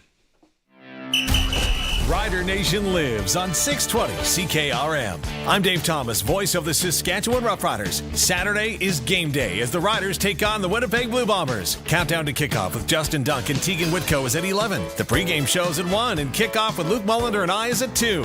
Saskatchewan Roughrider football on the Cooperators Rider Broadcast Network is brought to you by Salford Equipment, Western Ag Professional Agronomy, and the Saskatchewan NDP Caucus. Stream every moment of Rider football at Sportscage.com. 620 CKRM on location.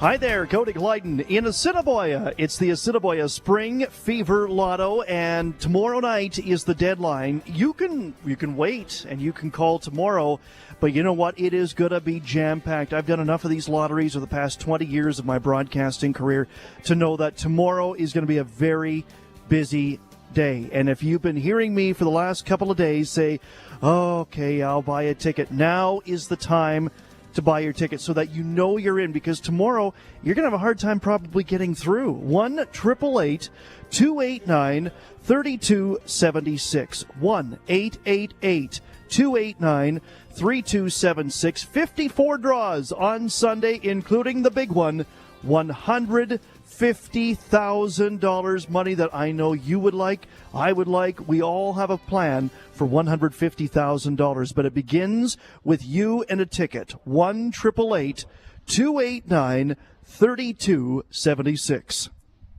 It'll be take me out to the ball game or take me down to the rink before you know it. And Extreme Hockey and Sport will have you ready for everything this season. You'll be all set for the ball diamond with team kits, bats, gloves, accessories, and training products in stock. And of course, they've got everything to get you geared up for spring hockey. Whatever your spring sport is, Extreme Hockey has you covered. 1425 McIntyre Street and the Pro Shop, conveniently located at the Cooperator Center. Rooted in tradition, leading in innovation, McDougall Auctioneers is your first choice for farm auctions. Hi, this is Riley McChesney. At McDougall Auctioneers, we understand that selling your farm equipment is more than just business. It's about peace of mind. That's why we offer a unique guarantee, a minimum value for your auction, ensuring you sell with confidence and comfort. Our promise is your security. Choose McDougall Auctioneers, where your satisfaction is not just expected, it's guaranteed. McDougallAuction.com.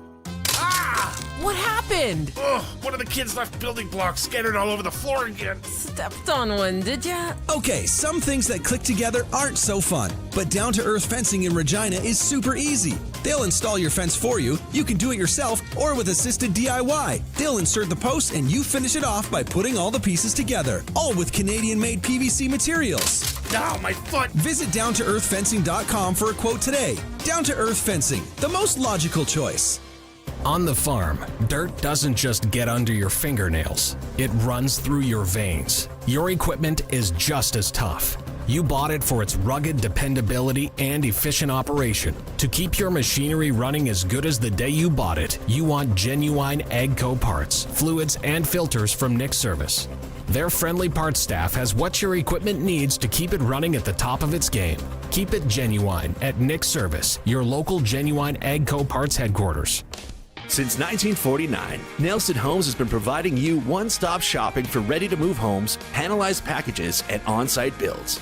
Nelson Homes' team of authorized dealers all over Saskatchewan would be happy to help you turn your dream home into a reality. In the Whitewood-Moosomin area, call Richard and Patsy at R. Thompson Construction or call 1-800-661-6534 for more information.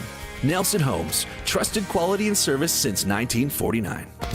The Sports Cage Clutch Performer for Nick Service in Emerald Park. Your local Massey Ferguson Challenger, Rogator, Gleaner, and Fendt dealer. Call 781-1077. All right, my Clutch Performer. You die-hard elbows up Canadians ain't going to like it. Nick Olesen.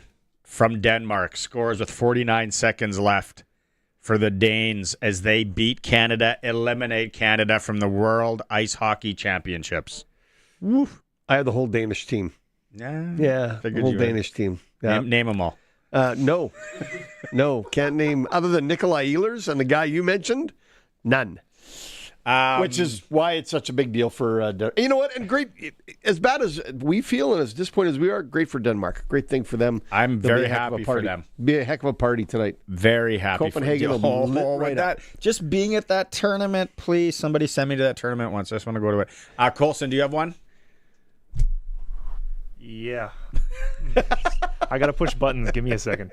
I'm giving my clutch performer out to one of our YouTube subscribers, K-Bear. The reason is he listens to every single show on YouTube from Japan every single day. Yeah. Dedication. If you want your advertising dollars to go farther, this is the show to be on. That's right. Yeah. We hit Tokyo region. Yeah. I would love to go there. And the yen's kind of in the tank right now. Really? I know some people that just, the Neaters, they went. They loved it. Should buy yen. And the golf courses there look sweet. I can't imagine they're cheap.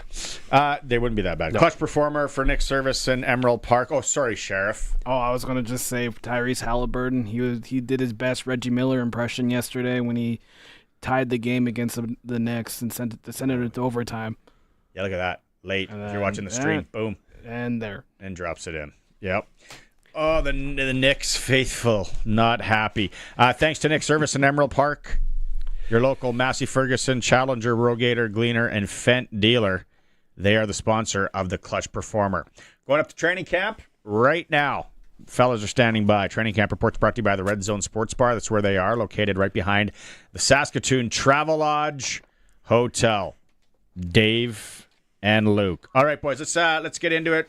We talked about it a little bit in hour one. I want to know what you guys are seeing from. Let's go quarterbacks first. Going into Winnipeg here. Well, for me, what I'm seeing is that really the Roughriders are trying to distribute the reps as evenly as they can. Everybody knows what Trevor Harris is doing, and Trevor Harris looked dialed in today, by the way.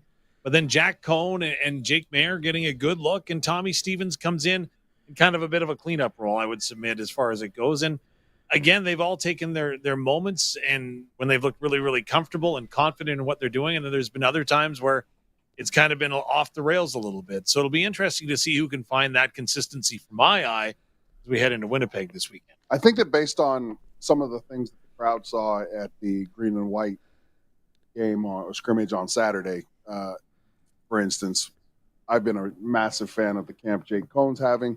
And then on Saturday, he probably doesn't do as well as he would have wanted, right? And then on the other side of that, you got Jake Mayer doing exactly what people expect him to do and playing really well. So I think that in terms of the exhibition game Saturday, does Trevor Harris play? If I was the coaching staff, he wouldn't play. He'd be on the trip and holding the clipboards, but we don't need him for that at the moment. Maybe he gets a quarter, whatever. But I really want to see Jake run the offense, right? Continue to get comfortable with his new teammates. And then I want to see a little bit of a redemption opportunity for Jack Cohn. And if Tommy Stevens gets in there outside of the third down work, then Tommy Stevens needs to make a case for himself as an actual pocket quarterback, right? So those are the things that I'd be looking to see.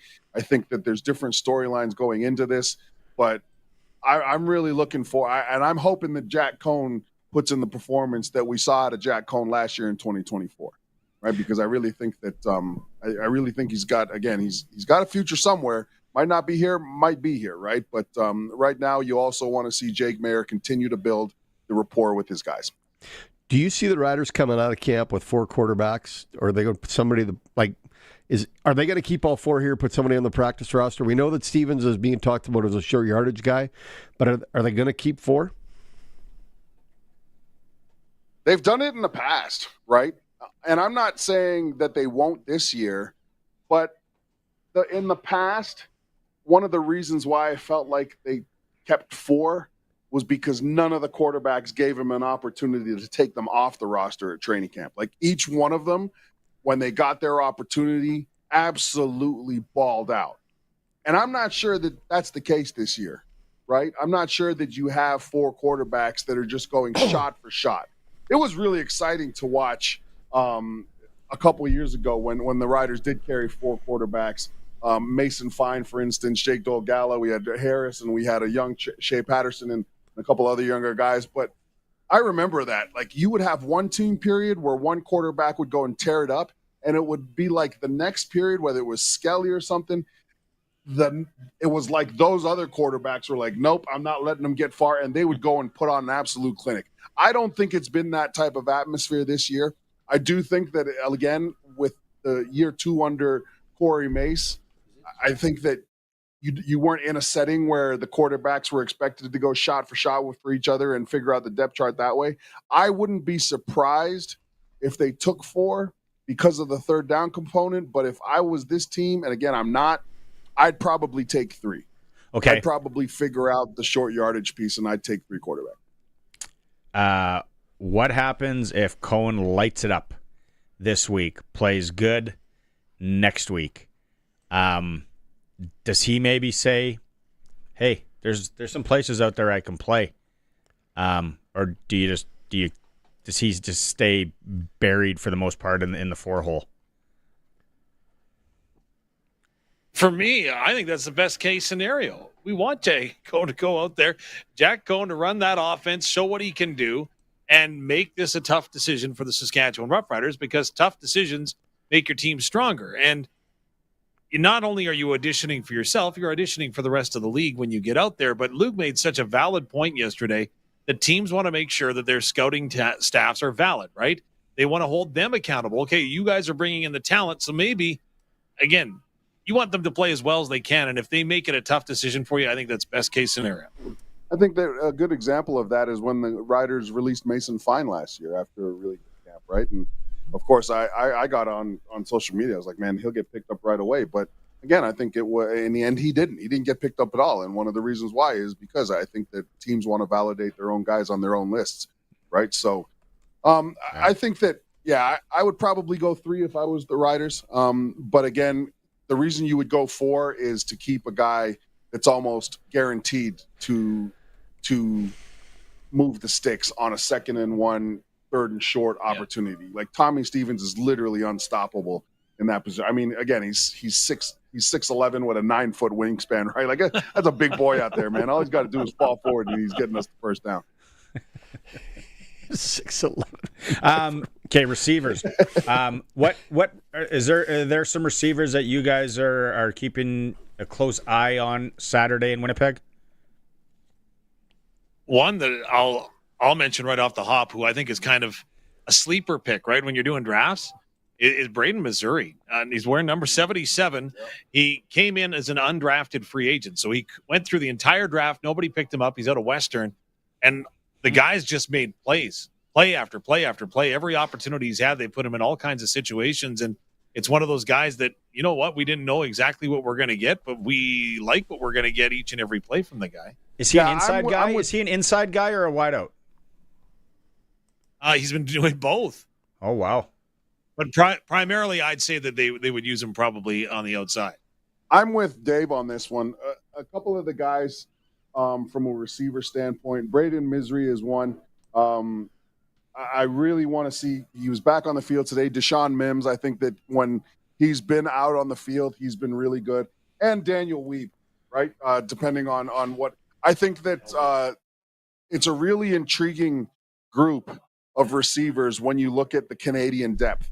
And one of the things that you've known about the past couple of years is that this staff has been fantastic at finding Canadian wide receivers that are able to go out there and put up productive numbers when given an opportunity, right? And again, we talked about the older guard that are the vets that are reliable, like Mitch Picton that's been in practice, right? Like it's a really, really intriguing group. And I'm excited to see some of these younger guys out there like Mims make some plays if the opportunity presents itself. Well, I had a chance after practice today, as you speak of Daniel Weeb, of course, University of Saskatchewan Husky. He has done it all in camp and another 2 touchdown receptions today. So we spoke about what's been going right so far with him at training camp. Well, Daniel, your former teammate Sam Baker was the touchdown maker, but I would say that you maybe took that moniker on during this training camp so far. What has been going right for you? Just trying to come out here and work hard every day, and really just try not to focus too much on the outcome, and just really putting good effort in every single rep, every meeting, and whatever comes of that, it's meant to come of that. So just kind of that's the mindset. Your coaches quite often say that no moment has been too big for you in this camp. I go back to day one of rookie camp, and I see Trevor Harris throw a ball to you over the middle and you catch it. Did you ever have that moment of realization that Trevor Harris just threw me a ball and I caught it? Yeah, it's kind of crazy. It's crazy being out here. And like I said at the start, it was super surreal to be out here. It's nice to kind of start to adjust and start to feel that a little bit more comfortable in the environment. And it's been going good. Just keep working hard every day.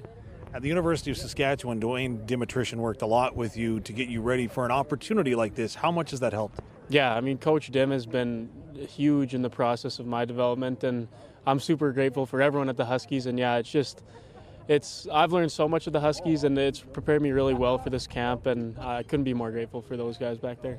You can't coach height, but you've done it with your feet. How important has that been, and how do you feel it's gone in showing what you can do? Yeah, I can't control my height. I can only control my effort. I think that's what I can control. And at the end of the day, just go out there, do my best. And that's really been what I've been trying to do every single day. And whatever comes of that, it's meant to come. During the interview process of the Combine, Jeremy O'Day has talked a lot about how you answer the question about your height by saying, well, really, there's a guy by the name of Weston Dressler who did all right. How did that come to your mind, and what was your thought process? Yeah, for sure. Yeah, he was a smaller guy that had great success in the league, and actually I did a camp in grade 9 or 10, I think, and he was coaching it. So I've had some coaching tips from him, and it's kind of crazy to have that coaching from him to begin with, and then just obviously growing up a Riders fan, seeing him play on the Riders and have that success, it's huge. It gives a lot of hope for smaller receivers like me. So just trying to do what I can with what I have and control what I can control, and it's nice to have those guys to kind of look up to. As we move forward, have you dreamed about putting on the jersey for a game? Absolutely. It's been a lifelong goal of mine to play pro football, and just taking it day by day in the moment. So what do you need to do then to make that happen? I think just keep putting in the work. Just keep working hard every day, making sure I'm taking care of my body, taking care of the playbook, being a good teammate, and I think that's what I got to do to start for sure. Yeah, it's a great story, isn't it? Isn't it, Dave? Like, Dave, you know him well. You guys didn't ask me, but I'll throw it out. I'm curious to see how he looks. And Mims. Yeah, 8th round pick out of Rosetown, right? Like, again, moves to Saskatoon and then just continues to progress through the high school ranks. So, yeah, I'm with you. Well, they're going to get a chance to play fast as well. You got to remember, guys, that all of the plays that they've put into this point, it's going to get pared down to about 20% of those plays, right? And the reason why is, again, we talked about this yesterday, coaches want to be able to evaluate these guys at their best. So so the playbook that these young guys get, Weeb, and a couple of the other guys, Mims, Deshaun Mims, Misri, Neal, Robustelli, Nealed. I think that when you look at the play sheet, they're gonna know exactly where they need to be when they're supposed to be there, and that's going to give them the confidence to play fast and get the best evaluation. So it's going to be good to see. Okay, boys, we'll catch you after Glenn Suter, about 20 after the hour for the last one of the day. Please do it. I want to see food on that table. Yeah. We want to see food on that table. You guys missed it. You guys missed it, man. We had the chicken nachos. They were on the other table. Are those chairs really in that room, or are they special just for you? Oh, they're here all the time. Oh, they're here. Yeah. It's the Rider room. You can tell, man. When you sit in the comfy chairs, but you know that they've been used a lot. Yeah, that's the vibe you get. They're well worn. Okay. Pack of smokes. Well worn. Hidden in there's a bunch of change. All right, boys. Catch you in a bit. Sure. Training camp reports are brought to you by the Red Zone Sports Bar in Saskatoon, where they are right behind the Travelers. They got the Rider Room and a whole lot of good food up there. Break time. It is the Sports Cage, streaming at sportscage.com. 620 CKRM on location. Hello, it's Cody Glyden here from the Assiniboia Spring Fever Lotto. This is the 30th year for it, and boy, we've been getting lots of support here this year. Not going to be a sellout, but hey, you know what? That's great news for you because that all of a sudden really boosts your odds of walking away with $150,000 this weekend. Now, you have some options here. If you don't want the money, there's the airplane, or there's the vehicle, or there's the New Holland Farm Pack, or the Case IH Farm Pack, or the John Deere Ranch Pack. Second prize is that Yarbo snowblower, or $5,000. What an incredible win that is, because that's one of those robotic snowblowers. Once it gets snowy out there, you just turn it on, you let it do its thing, and you sit inside and watch it do all the work for you. Third prize is that Tuscan 5-piece sectional patio set, or $3,000 in cash. 54 chances to win. Tickets are $100 each. Ask about the 50-50, up around $71,000 take home. 1-888-289-3276. 1-888-289-3276. There's nothing to make or eat at home for supper tonight, and I'm starving. What's in the fridge? That old casserole from last month? Mac and cheese? No, I had that for breakfast. What about the pantry? That canned fish stuff? Ugh, this is no way to live. Wait, I'll order Western Pizza. That is a way to live. Western Pizza. Big on toppings, big on taste. Dine in or takeout. Order today. And get it hot and get it fast. Western Pizza. When you're on the road, don't forget you can fuel up 24 hours a day at Arcola Co-op. Their card lock also now accepts Visa and MasterCard. You don't have to be a card lock member to access regular gas and premium diesel 24 hours a day. Enjoy the convenience of avoiding lineups at the regular pumps and feel secure knowing you can fuel up anytime, day or night. Get both premium diesel and regular fuel using your Visa or MasterCard 24 hours a day at Arcola Co-op. Arcola Co-op, you're at home here. Truck Month is back at Capital GMC, and the massive savings have arrived. Lease a 2025 GMC Sierra for just $99 a week, or finance a Sierra for as low as 0%. Save over $13,000 on a brand new GMC Sierra 2500 HD Denali. Or check out something certified pre-owned. They all come with manufacturer's warranty, roadside assistance, and more. Get the best deals, get the best experience. It's Truck Month at Capital GMC in Regina. Lease payment applicable with $5,500 down payment. See dealer for details. Oh, Canada. We brave the cold. We embrace the seasons. And at Aero Plumbing, Heating and Air, we take pride in every home we heat and cool, with units proudly made right here in Canada. Aero Plumbing, Heating and Air's reliable, homegrown, Canadian-based service is built for our weather and built for you. Stay cozy, stay cool, and save money with non-tariffed Canadian-made units. Visit aeroplumbing.ca. Straight shooters, we're straight shooters. Aero Plumbing, Heating and Air. The Sportscage NASCAR Report, where rubbin' is racing, is brought to you by Croft Electric. 27 years of trusted, reliable home, farm, and commercial service for all your electrical needs. Visit croftelectric.com and on all socials. NASCAR had what I would call a quiet week last week. They were in North Wilkesboro for the All-Star race. It's an event more for the fans. The drivers did say that North Wilkesboro deserves a regular spot on the NASCAR circuit, so watch for them to maybe move a race to that location next year. Charlotte is where we're going. Yeah, Charlotte's where we're going Sunday. Kyle Larson's trying to do the back-to-back, the 500, the Indianapolis 500, and then get on a plane and fly to Charlotte and do that again. Hopefully he can pull it off this year. Last year he wasn't successful. Look for Kyle Larson to make that on Sunday. So if you're watching racing, there's 2 to watch and see how Kyle Larson does. And Prime Video has put out a move to try to get NASCAR over to them. We got a text in from Roscoe. Yes. He thinks that Reddick is the guy. The bet. You know what? Reddick's a good bet this weekend. He really is. Yeah, it's a track that sets up well for him. The 1.5-mile track. Roscoe's not wrong. It'd be a good play. Pokey's boy. Pokey's boy is in the mix. That is the NASCAR report for Croft Electric. Anything you need electric, you get work done for 27 years. Reliable service in and around Regina. CroftElectric.com and on all socials. Crofty, we love you. It's time for the Sports Ticker, brought to you by Extreme Hockey and Sports. Whatever your spring sport is, Extreme Hockey has you covered. Huge one at the World Hockey Championships. If you haven't heard, Canada losing to Denmark The Danes score with 2:17 left to tie it, and then 49 seconds left in the third to win. Binnington was solid for Canada. Canada just bad outing there. NHL tonight, Carolina hosting Florida, down 1-0 in that series. Toronto Maple Leafs no longer in partnership with Brendan Shanahan. The contract won't be renewed there. Blue Jays win this afternoon against San Diego. NBA tonight, OKC, they're up 1-0 back at home against Minnesota. That is your sports ticker for Extreme Hockey and Sport in Regina. Whatever your spring sport is, hockey, lacrosse, baseball, golf, softball. See Extreme Hockey and Sport. They're local, always supporting local. We're going to start hour 3 with Glenn Suter. It is the Sports Cage on the home of sports in Saskatchewan, 620 CKRM.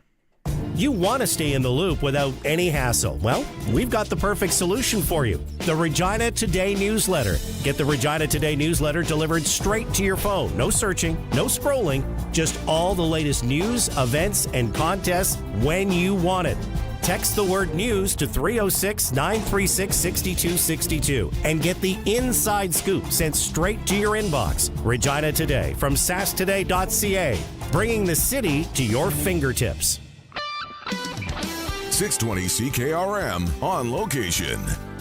Well, here we go. It's go to Glyden in Assiniboia for the Assiniboia Spring Fever Lotto. Man, this is a gorgeous place down here, and especially the Southland Co-op Center. Have you been down here before? Have you had kids or grandkids play hockey in the Southland Co-op Center? Well, that's what this lottery has raised funds for over the years. It's up and running now. Now they need a new Zamboni. That's what it's all about. And you can help out. Why not give us a call here right now? Because $150,000 is something we all need. If you have kids involved in sports, whether it was past winter with hockey, maybe your kids are involved in football, golf, or swimming lessons even, baseball, all that stuff adds up a lot, doesn't it? And maybe you've got summer holiday plans on top of all of that with the kids. Well, we know $150,000 would come in really handy for you, wouldn't it? You betcha. Now, tickets are $100 each, 3 for $250. Ask about that mega pack, $500, 6 tickets, and 20 50-50 tickets with that at 1-888-289-3276. 1-888-289-3276. It'll be take me out to the ball game or take me down to the rink before you know it. And Extreme Hockey and Sport will have you ready for everything this season. You'll be all set for the ball diamond with team kits, bats, gloves, accessories, and training products in stock. And of course, they've got everything to get you geared up for spring hockey. Whatever your spring sport is, Extreme Hockey has you covered. 1425 McIntyre Street and the Pro Shop, conveniently located at the Cooperator Center. 620 CKRM and Tri-Hall Self-Unloading Bale Movers present the CCA Pilot Butte Rodeo, June 13th to 15th. Fridays free, accepting donations for MS. Rodeo slack at 6, then Caitlin Crusaders Bronc match. Saturday, heavy horse pull at 9:30, parade at 10. Saturday and Sunday, chariots at 11, rodeo at 12:30, followed by chuck wagons. And Saturday, Bud Light Cabaret, with Third Degree Burns and from Mexico, the Gecko Band. Tickets at the Tap, Cross Country Foods in Belgoni, Pilot Butte Domo, and Ice House Liquor Store in White City. So, since that little ding on my car last week, I don't know where to take it. I don't even know. That's easy. Take it to Regina Motor Products. Who said that? I did. Down here. I'm Terry the Tire. Regina Motor Products Chevrolet Collision Center and SGI accredited auto body repair is a full-service collision and body shop that works on all makes and models. Just submit your claim to SGI and set an appointment to get your appraisal done. Easy. I bet you're tired after saying all that. South at Highway 1 and 6, Albert Street. RMPChevrolet.com. From the SAS Today newsroom, here's what's making news in Saskatchewan. Saskatchewan Roughriders continuing training camp in Saskatoon, getting set for their first preseason game Saturday against the Bombers. SAS Today's team of local journalists are on the ground focusing on local topics that matter to you. Sign up for our daily news digest, making the news even easier to access. sastoday.ca. Everybody has a story. From Harvard Media, everywhere. The 620 CKRM Country Corner is brought to you by Glasses TV, your SaskTel authorized dealer, and Foster's Audio Video in Carlisle. Get the newest cell phone today with an amazing SaskTel rate plan. 620 CKRM and Tri-Hall Self-Unloading Bale Movers present the CCA Pilot Butte Rodeo, June 13th to 15th. Don't miss Caitlin's Crusaders Bronc match, heavy horse pull, parade, chariots, chuck wagons, and more. The Bud Light Cabaret with Third Degree Burns and the Gecko Band. Tickets at the Tap, Cross Country Foods in Balgony, Pilot Butte Domo, and the Ice House Liquor Store in White City. Enjoy an evening of food and entertainment, all in support of the YMCA of Regina with Music for the Mind, Thursday, June 19th at Connexus Arts Center. Full details at regina.ymca.ca. And the 6th annual Coast to Coast Collector Car Auction is Saturday, June 28th at the Cali Curling Club in Regina. For more information, visit coasttocoastauctionssk.ca. For more information, visit 620ckrm.com. Country's greatest hits live right here. 620 CKRM, a Harvard media station. It's 5 o'clock. Good evening. I'm Corey Atkinson from the SaskToday.ca newsroom with your 620 CKRM news for Echo Sound in Fort Capel. Stay connected with a new cell phone from Echo Sound. Call 306-332-6711. The government says a new high school in White City isn't one of the Prairie Valley School Division's top capital priorities. In response to NDP pressure, the province said $140 million is already going to other school projects across Saskatchewan. Last year, it funded major upgrades to Greenall High School in Balgony, which is where many White City students currently attend. The province says it works closely with school divisions and that White City schools were not included in the school division's 2026-27 top 3 priorities. Farmers in Saskatchewan are making good seeding progress, though wet weather has slowed things down in parts of the province, according to the province's weekly crop report. Most pulse crops are nearly finished, with 92% of field peas, 90% of lentils, and 83% of chickpeas in the ground. Among cereal crops, triticale and durum are the furthest along at 87%, while oats and canary seed are just over halfway. Mustard leads oilseeds at 84%, while soybeans and forage crops are the slowest at just 31% seeded. Finance Minister Francois-Philippe Champagne says there's a sense of unity after emerging from a summit with his counterparts across the G7. The group of finance ministers and central bankers came out with a joint report emphasizing a commitment to strong economic relationships in a period of global trade uncertainty. There was a strong call to actions. We found common ground on a number of things. If you look at the communique, a lot of people were wondering even at the time whether there would be a communique. And now what you have is that the best proof of unity is that we have a joint communique. So we are resolved in our commitment to work together, as the governor said. Champagne says the common ground included combating financial crime and support for Ukraine in its war against Russia. An anti-weapons proliferation group says if Canada signs on to U.S. President Donald Trump's Golden Dome missile defense shield, the country could face steep financial costs. Sarah West of Project Plowshares says estimates by the American Congressional Budget Watchdog suggest the missile interceptors alone would cost more than $542 billion over 2 decades.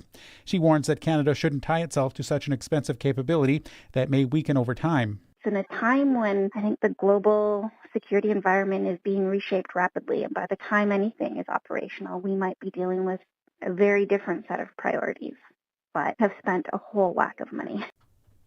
Prime Minister Mark Carney said yesterday that Canada might be interested in making investments into Trump's Golden Dome, but Carney said he wouldn't speak to the potential cost of joining. And the manager of an Alberta clothing store says small businesses like hers are feeling anxious as a Canada Post strike deadline nears. Erin Primrose has been frantically preparing to send out shipments from Thelma and Thistle in Lethbridge using alternative delivery services. About 55,000 members of the Canadian Union of Postal Workers are set to go on strike shortly after midnight. This would be the second postal disruption within a year after operations shut down in November until just before Christmas. That was your 620 CKRM News. Read more stories from around your community and around the province at sasktoday.ca and 620ckrm.com. Your weather is next. Let's get out on the water. Now is the best time of year to buy a boat or pontoon at Kevin's Marine. Cast a line in a Lund fishing boat. Take the family out on a Four Winds boat. Or head out on a pontoon by Harris or Crest. Powered by Mercury Motors at the lowest prices of the year. There are manufacturer's rebates, dealer discounts, and low payment financing on a great selection of boats and pontoons. Plus Shoremaster aluminum docks and lifts. Kevin's Marine in Fort Capel. Enjoy your summer. Get out on the water. Stop by or shop online at kevinsmarine.com. Oh, finally. There it is. Whoa, did you order pizza? No, even better. I called Echo Sound, your SaskTel authorized dealer. Oh, so what'd you order? Well, they have all the top-of-the-line smartphones with all the latest features. And so many great plans, man. Oh, nice. Oh, it is the pizza guy. Hey, guy. Tell him to go away. We're waiting on Echo Sound. Echo Sound, your SaskTel authorized dealer in Fort Qu'Appelle. EchoSound.ca. We'll still take the pizza, though. Weather brought to you by Line X Regina. Serious protection, killer looks. 1865 McCarra Street. Clear sky for tonight and a diminishing breeze. In fact, much of the night we go down to nearly calm wind. We drop off to around 5. Pretty close to where we should be this time of year overnight, as we will be through the day on Friday. A sunny sky with a high up to around 18. The wind in the afternoon hours picks up just a bit, back into the 15 to 25 range, and drops back off for Friday night into Saturday. Much lighter wind heading into the weekend. In fact, nearly calm at night and a very gentle breeze through the daytime hours. But we are back to 5 overnight and back to 18 for the day on Saturday. Very similar day to Friday. Sunday is a mostly sunny day. It's not much different in the grand scheme of things, but it is just a little bit different because warm air is trying to build in. And with that, there'll be a couple of clouds that mix in with the sunshine. Mostly sunny still overall with just periods of passing cloud. 20 degrees is the high on Sunday, into the 20s, around 22, mostly sunny Monday. With your 620 CKRM weather forecast, I'm Precision Weather Meteorologist Phil Spivak. He's at it again. Matt's sharpening his pencil to save you money at Matt's Furniture. Now till June 4th, it's Maytag month. Buy any 2 qualifying Maytag major kitchen appliances and save an extra $150. Buy 3 or more and save an extra $300. Buy any 4 eligible Maytag kitchen appliances and save an extra $400. And buy any Maytag eligible washer and dryer pair and save an extra $100. See in store for all the details. Matt's Furniture in Fort Qu'Appelle, Kamsack, Melville, and Foam Lake, or online at mattsfurniture.ca. When you want the best for your truck, you want Line X. Your truck has withstood the harshest elements Saskatchewan has thrown at it. Rocks, gravel, rain, sleet, and snow, and left with no chips, no rust. Line X protective coating keeps your truck's bed liners, rocker panels, and bumpers looking like brand new. Don't settle for Brand X. Go with Line X. It's serious protection. Come see why everybody loves taking their truck to Line X Regina for their rocker panels, bumpers, and more. Line X. Make your truck complete. 1865 McCarra Street. Broadcasting from Century Studios in downtown Regina, Harvard Media presents The Sportscage, where Saskatchewan comes to talk local sports. Brought to you by Access Communications, trusted in rural Saskatchewan for internet, TV, and home security. Be part of the show. Call 1-866-767-0620 or text 306-936-6262. The Sportscage. Streaming at sportscage.com, our YouTube channel, and on the radio at 620 CKRM. What a great show it's been so far. If you missed any of it, you can go back and listen to it in podcast form, or you can watch it on YouTube if you really want to check out Sharky. Thank you. Yeah, we started it off, a little training camp report. Kimby Daniels, former Swift Current Broncos. Great piece. 1989 Mem Cup winner. Some Memorial Cup memories as the Medicine Hat Tigers get set to start that tomorrow. Arash Madani. Yeah, you can go back and listen to it, as always. All right.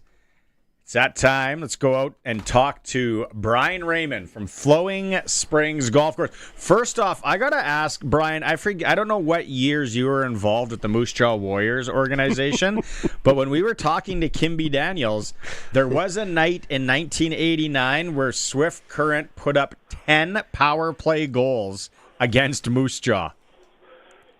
Well, fortunately or unfortunately, I had already been turfed by then, so I wasn't a part of that fiasco. Yeah, it's a great interview. He goes in to say, like, hey, we weren't even playing our power play anymore, and we were still scoring. It was just one of those things. We're getting a little bit of a break here in the weather, Brian. Downtown Regina, I'm seeing sunshine. I'm sure the course is busy, and it's going to get busy here on the weekend.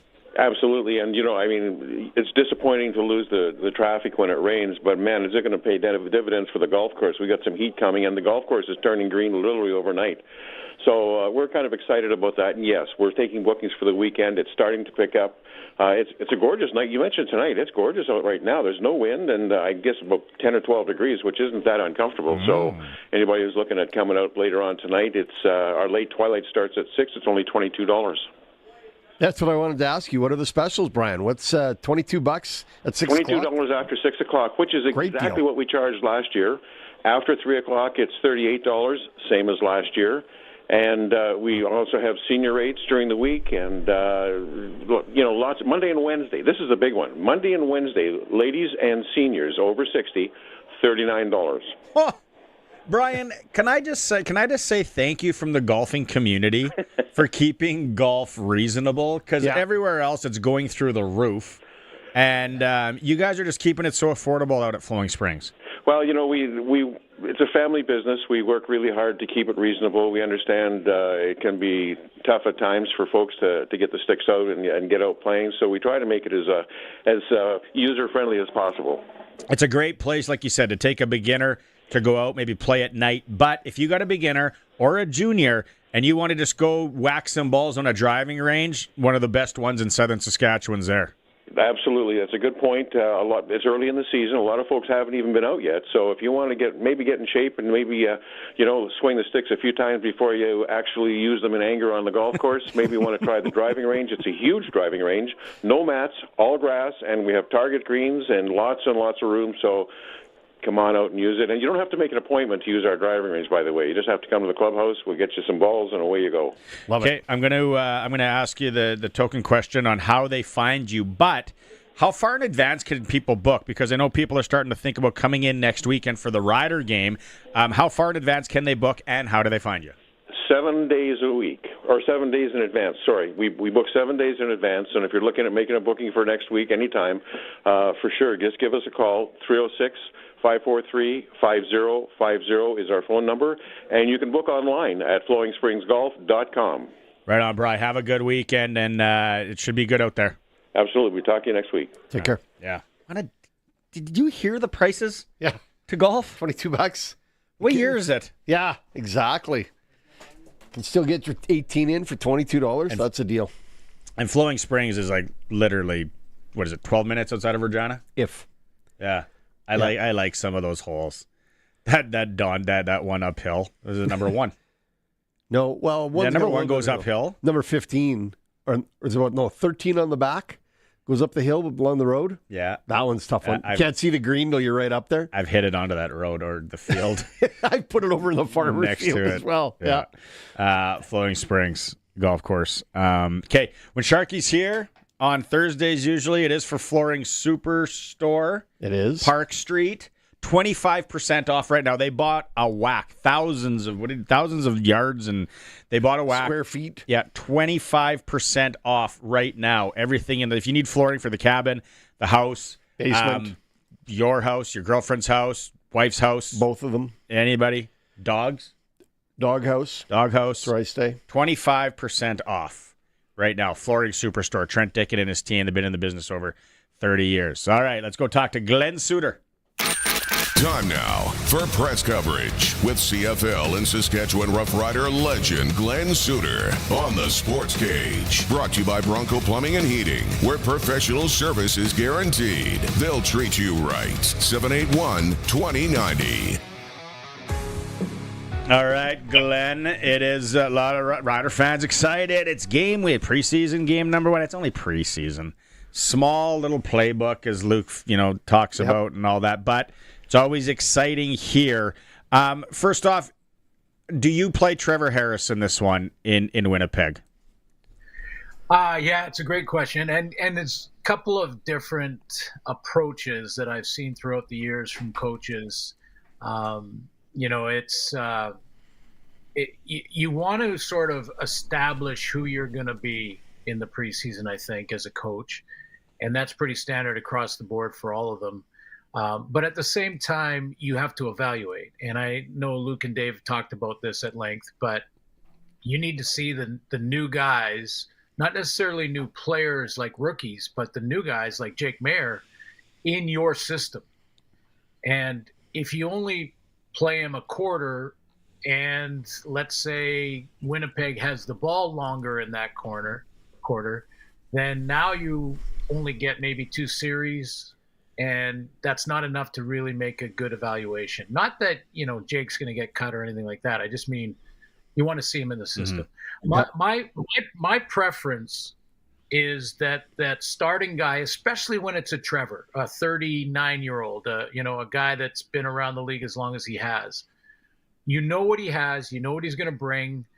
You really don't need to, evaluate him, it's not about the chance of injury. I know that always comes up, but that's not what I'm concerned with. You can get hurt coming out of the shower the wrong way. I'm talking about. Well, my life. I'm a bath guy, Glenn. Well, I've actually seen it where a player didn't make a game roster because he stepped on the edge of the shower thing in the hotel room and cut the bottom of his foot. Can happen.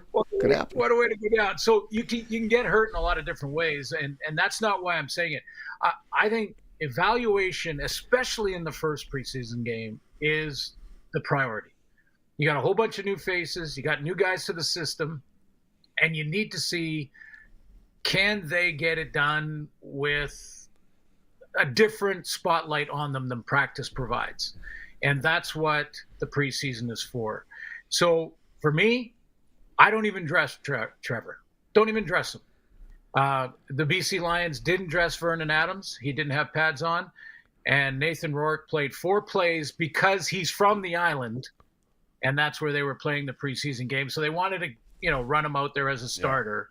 Yeah. But he handed the ball off 4 times, and that was it. So that's what I do. I don't know if Corey Mace is going to, play Trevor a little bit. I know with Trevor's injuries over the last couple of years and Mueller being relatively new as the OC that, you could make a little bit of an argument that they need to get in sync. But here's the other aspect, guys. Trevor might not have his starting group around him. If they decide just a receiver or a couple of linemen, now you're not really building chemistry either. Nope.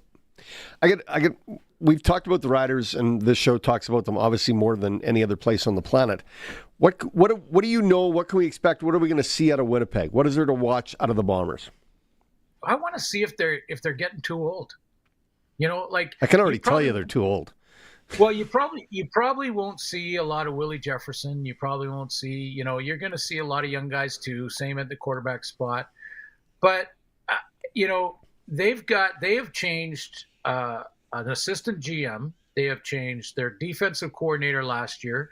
They have now changed and lost their offensive coordinator and have a new offensive coordinator. Now they're hiring within the Winnipeg Blue Bombers. So they're guys that have been around the organization. But Buck Pierce is no longer their OC. What is that team going to look like with a completely different look, a completely different philosophy, possibly? How much will it be similar to the last couple of years? Does Zach, if he does play, probably won't, I would guess second game, but if he does play, how does Zach look? I mean, he's not getting any younger either. No. And he doesn't have a great cell phone plan, apparently, either. Okay, that's a story you're gonna have to fill me in on. Well, later. no, they were trying. Remember, they were trying to call him on the suspension and went voicemail and text messages for the drug testing. Sorry, yeah, I might have. That would right over. But we haven't talked about that. That that is the rules, and this is. This is not. There's no bad guy here. Okay, there's no. The league is bad for suspending him or whatever. No. This is a deal that they have agreed upon, the Players Association and the league office, that if you don't answer your cell phone for whatever reason, it's like not taking the test at all or avoiding the test. And that is not, Zach's not a bad guy and he's not a drug guy or anything like that. So you don't want to make anything more out of it than it is, except for that. Did he get tested? Do we know? How can we say that? He's married. You pick up your phone. You learn that if you're married. Yeah. Better answer that. Yeah. Okay. Marco on the Prairie Land Rentals text line wants to know, what are you looking for specifically when it comes to the Riders? A guy that can make that big play down the field. I want to see some explosive offensive plays, some shots down the field, not to get too conservative. Want to see how their O-line plays early, especially the starting group, who they put out there first. I know they've already got some nicks, which is that's the one that is so hard. But when I look at what Corey Mace has done this offseason, he made it a priority to build depth into the O-line and into the D-line. and it's already going to help him. So yeah, I think it's a good question. First of all, you look for a name guy to jump off the map that you weren't expecting or that you didn't know a lot about. And I heard you guys talk with Luke about a couple of names, U of S kid that's looking pretty good in practice. If he can do the same thing in a game and make a couple big plays, bodes well for more depth in the Canadian content. So I look for that, some guy to jump off the page when it comes to new face. And let's see kind of their style. Are they going to go out and just attack? Are they going to go out and play real conservative and get the run game going? That's what BC did. BC played. They looked like they were going to run off first down with an extra lineman off almost every series. So I wonder if that'll be their personality. Interesting that you comment on the style that they're going to play, right? I think everybody wants to see an attack style in Saskatchewan. We want to win by 50 points every game. We want to be up by 30 at the half. So it's interesting that you make that comment. Who do you expect them to... Is there a name that you're looking for? Like we talked about Weeb a little bit. Is there a name that you really are looking for to say, let's make this the attack guy? Yeah, and I'm going to wave the Canadian flag here, but I am going with Emelis and Schaefer Baker. Nice. I remember back in those early days, the first couple of years, it really feels like you're standing in the middle of the freeway and the cars are flying by you. That's what it feels like when you get into games. Yeah. And what you have to try to do as a first, second, and even a third-year player in a lot of cases, you have to try and make sure you're not giving away that's what it feels like. Like the coaches can't see that in your face. Fake it till you make it. Fake it till you make it. Fake it till you Look at make how fast everybody's going. That's life. Exactly. That's life lessons they should teach kids. Exactly. So, I expect Emelis to take a major step. Like, he is such a smooth route runner. We've seen his vertical potential and how he can go up and rip it down. Schaefer Baker, I think we're scratching the surface on him. So, if those guys can jump up and be 1,500-yard receivers this year, watch out. I mean, I know that Rider fans are saying, I'm concerned because we don't have a Geno Lewis. Well, you don't have a Geno Lewis, but I think you do have that guy, or the potential for that guy, and maybe more than just one. Remember when Geno Lewis wasn't Geno Lewis?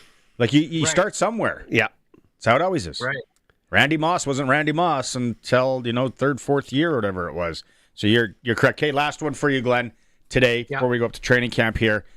Are you calling the season opener here in Regina, and is TSN bringing the whole crew, the whole band? Yeah, well, so we just had our conference call, and there's some things that I still can't get to yet, but as soon as I can, I will definitely let our listeners in on the information. But we are going to travel the panel a bunch. I can't name the exact dates except for the opener in Saskatchewan. Nice. The entire panel will be there. It's going to be the big show under the lights. It's going to be a great way to kick off the season. So, the panel's there. And I know you were wondering about some rumors, Barney, about the CTV and how many games. There is going to be games on CTV. Yeah. I contacted my producer, and he got back to me immediately saying, yes, there will be games on CTV, including the Grey Cup. Yeah. Nice. Oh, there we go. Good for them. Yeah. All right. Well, it's exciting. Riders preseason game. We'll recap it next week. Glenn, always a pleasure. Have a good weekend, buddy. Okay, you too. Hey, Sharky and Barney, sounds like it should be a detective show of some kind. I'm just saying. It's a mystery. I don't know about detective, but it is a mystery. Yeah. There has been crimes. Sounds like a pawn shop. See you, Glenn. Press coverage with Glenn Suter is for Bronco Plumbing and Heating, where professional service is guaranteed at Bronco Plumbing and Heating. They'll treat you right. 781-2090. The Bronco Plumbing team should have been. They need to help Jeff and Cal Tire his barbecue. Get a little barbecue issue. With the little propane lines. Little gas line issue. Get gas line. That's what a lot of people need right now. Call Bronco Plumbing and Heating. No, he's filling up those tanks. No, hook it up direct. It's the way to go. Thanks to everyone on the Prairieland Rentals text line. Got to a few of the questions there for Glenn. Prairieland Rentals, right now, spring season, getting into summer season, whatever the job is that you have. If it's the big one where you need the skid steer, they can deliver it. They can pick it up. Maybe it's something small, power tools, gardening tools. Roofing nailer. What? Roofing nailer. Had to rent a roofing nailer one time. There's no way I am, personally, you putting shingles on your own roof? No, I used it for something else. Oh, yeah. Okay. Killed the neighbor's cat. Anyway, it doesn't matter. All right. PETA is calling on seat on the No, I was using it for hardy board. Hardy board. There it is. For hardy board on the shed. Prairieland Rentals has everything you need to deal with the owner, 600 Albert Street, whatever you got to rent. Even tents and fencing for parties or to keep people in the things. Jeez. Or to keep me out. It is the Sports Cage. We're going back up to training camp momentarily. We're streaming at sportscage.com and on the home of the Riders, 620 CKRM. The Country Music Rewind with Colin Lovequist. We'll look back at some of the big shakers and movers of the country music scene. Some cats reinvented themselves. Others, they did what works for them the best. We'll feature the top 25 on your Country Music Rewind. The Country Music Rewind with Colin Lovequist. Brought to you by Crawford's No Frills. Saturday afternoons at 4 and Sunday afternoons at 1 on Country's Greatest Hits, 620 CKRM. I'm Bruce Lowe with Ag Direct Hail Insurance. Back in 2014, we launched Ag Direct with the goal of changing the crop hail insurance industry by combining broker-free rates with superior customer service and professional claims handling. Thanks to the support of hard-working farm families, Ag Direct Hail is now one of the largest and fastest growing crop hail insurance providers on the prairies. Visit agdirecthail.com or call us toll-free. We appreciate your business. With summer on the horizon, you're going to need somewhere to have family gatherings, fire up the barbecue, a place for the kids to play, get the dogs outside. There's nothing better than hanging out on the deck. Get decked out with the best deck around with the deck sale at Freeze Tallman. Get 15% off Trex composite decking, only purchased through Freeze Tallman. Then sip, talk, and bake in the sun. That's what summers were made for. Visit freezetallman.com or see them in Regina or Fort Capel. Freeze Tallman. Let's get you building. The Tire Stewardship of Saskatchewan and your local tire retailers are committed to environmental responsibility by recycling your used tires. The spring tire changeover season is a busy time. You often need replacement tires, and Saskatchewan retailers can help you recycle your used tires. With drop-off locations around the province, find your closest return to retailer at tssk.ca to see how you, your retailer, and the Tire Stewardship of Saskatchewan can recycle your used tires. Nelson GM in Assiniboia and Avonlea is proud to salute the agriculture producers. If you're looking for that perfect vehicle to fit your ag lifestyle, check out their new and used lineup at either location. With lots on the lot to choose from, they've got tons of new and used trucks now in stock. And if they don't have it, they'll get it for you. That's small town service with a long-standing reputation of one of the province's premier GM dealers. Proudly serving southern Saskatchewan for 65 years. NelsonGM.com. It's May Mayhem on Access Communications Children's Fund TV Bingo. Over $40,000 must go throughout the month of May with a special bingo for each week. Saturday, May 24th at 5 p.m. The jackpot game has 4 full cards of $1,000 that must go. It's May Mayhem, only on Access Now TV. Visit myaccess.ca/TV bingo. If it's happening in sports in Saskatchewan, we've got it covered on Sports Cage. Be part of the show. Call 936-6262 or toll free 1-866-767-0620. On your radio at 620 CKRM and online at sportscage.com. Just generic Access Communications on Thursday. Shout out to Access. They're trusted in rural Saskatchewan for internet, TV, and home security. And in my kitchen. Yes, that's right. And Sharky is brought to you by Flooring Superstore. 25% off right now. If you need flooring for anything they bought before the tariffs, Flooring Superstore, over 30 years of experience on Park Street in Regina. They deal in all of southern Saskatchewan. Okay, we got to go back up to training camp. The boys are probably, let's see if they got something. Are they eating? Training camp reports brought to you by the Red Zone Sports Bar right behind the Travelodge. No food. Bubkiss. What's the over-under on Dave's weight coming back? What's that? The chicken nachos are like filling. Oh, yeah. We had those an hour ago, and I'm still full. So that's why you don't see a ton of things. You don't want to see. Here's the other thing, boys. You don't want to take advantage of the situation either. You know what I mean? Like, because you could very well just sort of eat like 6 burgers, pound 3 plates of fries and poutine and stuff, right? Like, you don't want to go crazy. It's a marathon, not a sprint. We got a long year, Yeah. Well, and while you were doing that, I was also a little preoccupied looking for the online website of this new pawn shop that I just heard about. I thought that was pretty cool. Well, what are you hawking? Yeah, what do you need? What can we give you a price on? We get stuff. Yeah. What do you need? We can make a deal. Okay, so people that didn't catch hour 1, let's just recap. David, Corey Mace stops training camp, stops practice today. Yeah, he did. There was I wouldn't say it was a fight. It was a wrestling match.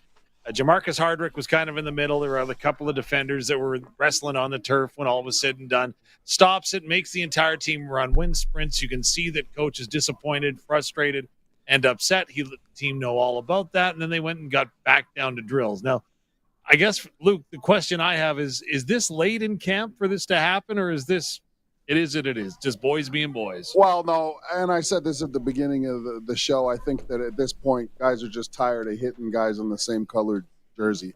It doesn't matter how exciting the newest place installation is. You're still going to come out and you're going to run it against the guys that you've been running against for 14 straight days. We got to keep in mind, too, guys, that there's another full week of camp coming up after this exhibition game on Saturday, right? So I think that it's just we're to the point now where guys are chomping at the bit to do anything other than hit the guy in front of them. So emotions and energy is probably a little bit higher. I think that one of the reasons why Mace stopped practice too is because it wasn't to the point where he wanted it at any point. It wasn't just sort of that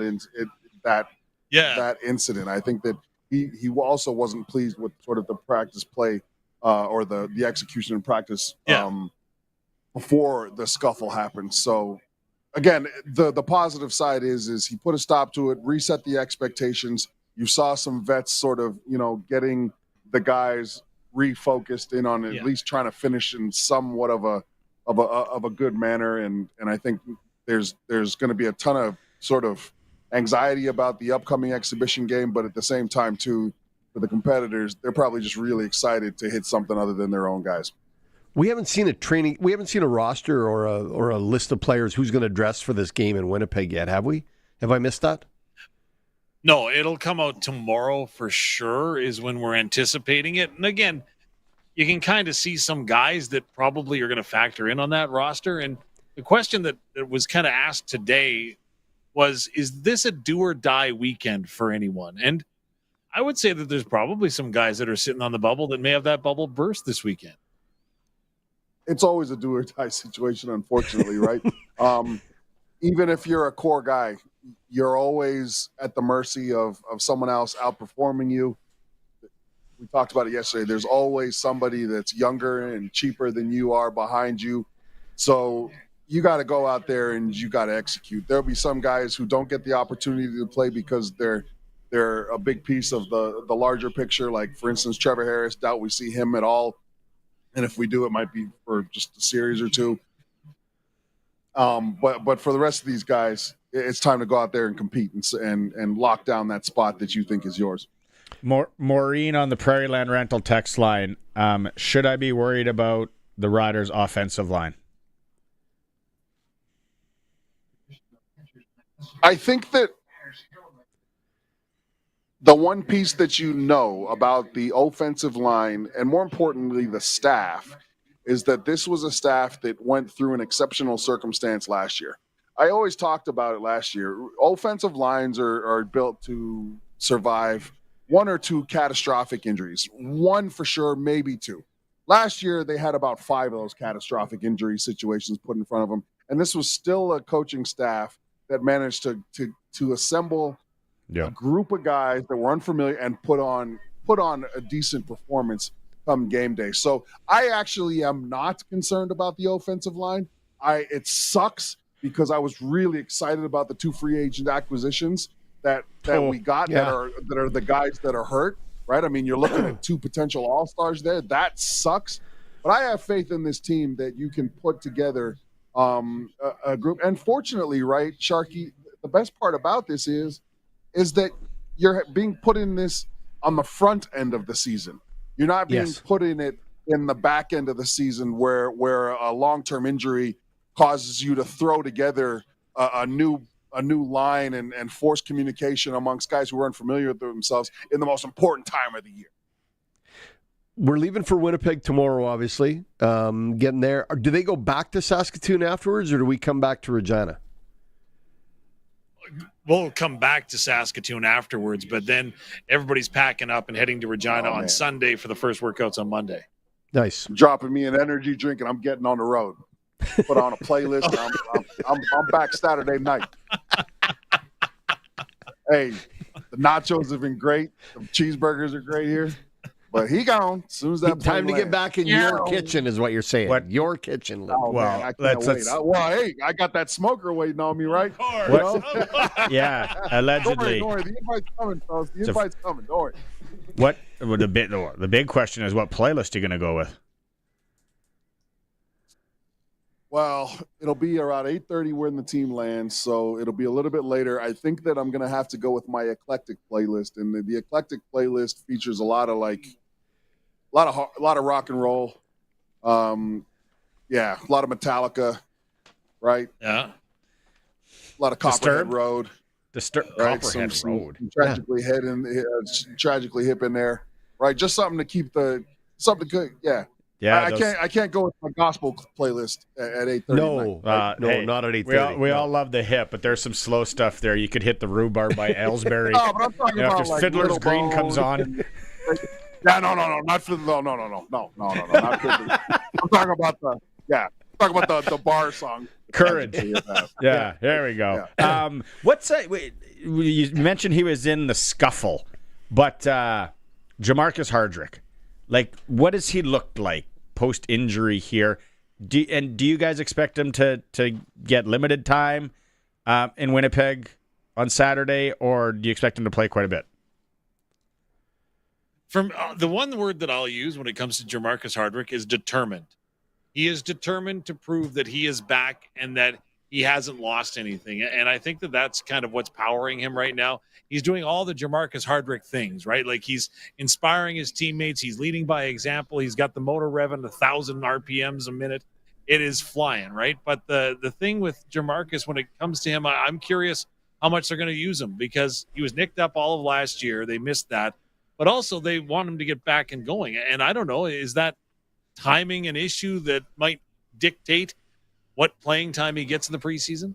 Yeah, I think that with Jamarcus Hardrick, again, is I think that because he's gotten through camp, that'll be the biggest wear and tear sort of litmus test, right? Camp is I think that there'd be some concern, for instance, if he was out there every 3 days. Yeah. Or he was out there for the first week, and but he's been there the whole camp. So whether he plays or not, I'm not sure. I think that the one thing that I really appreciate about Jamarcus Hardrick is exactly what Dave said. He's still the guy setting the bar in terms of the energy levels.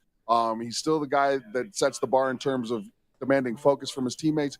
But then in those quieter moments when practice is over, he's also the guy that is taking the younger guys aside and running through technique with them, right? Showing them the ins and outs of what they're going to need to perform well on Saturday. Whether today I was watching him during interviews, they were over to the side. He was working with a couple of the young guys, and he was just talking about general hand placement, right? And the footwork behind certain hand placements and protections. So this guy is one of the guys, and not just on the field, but off the field as well. So does he play?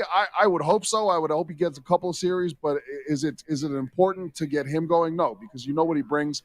And more importantly, he's also a guy that's going to bring value on the sideline during that exhibition game, getting those young guys prepped.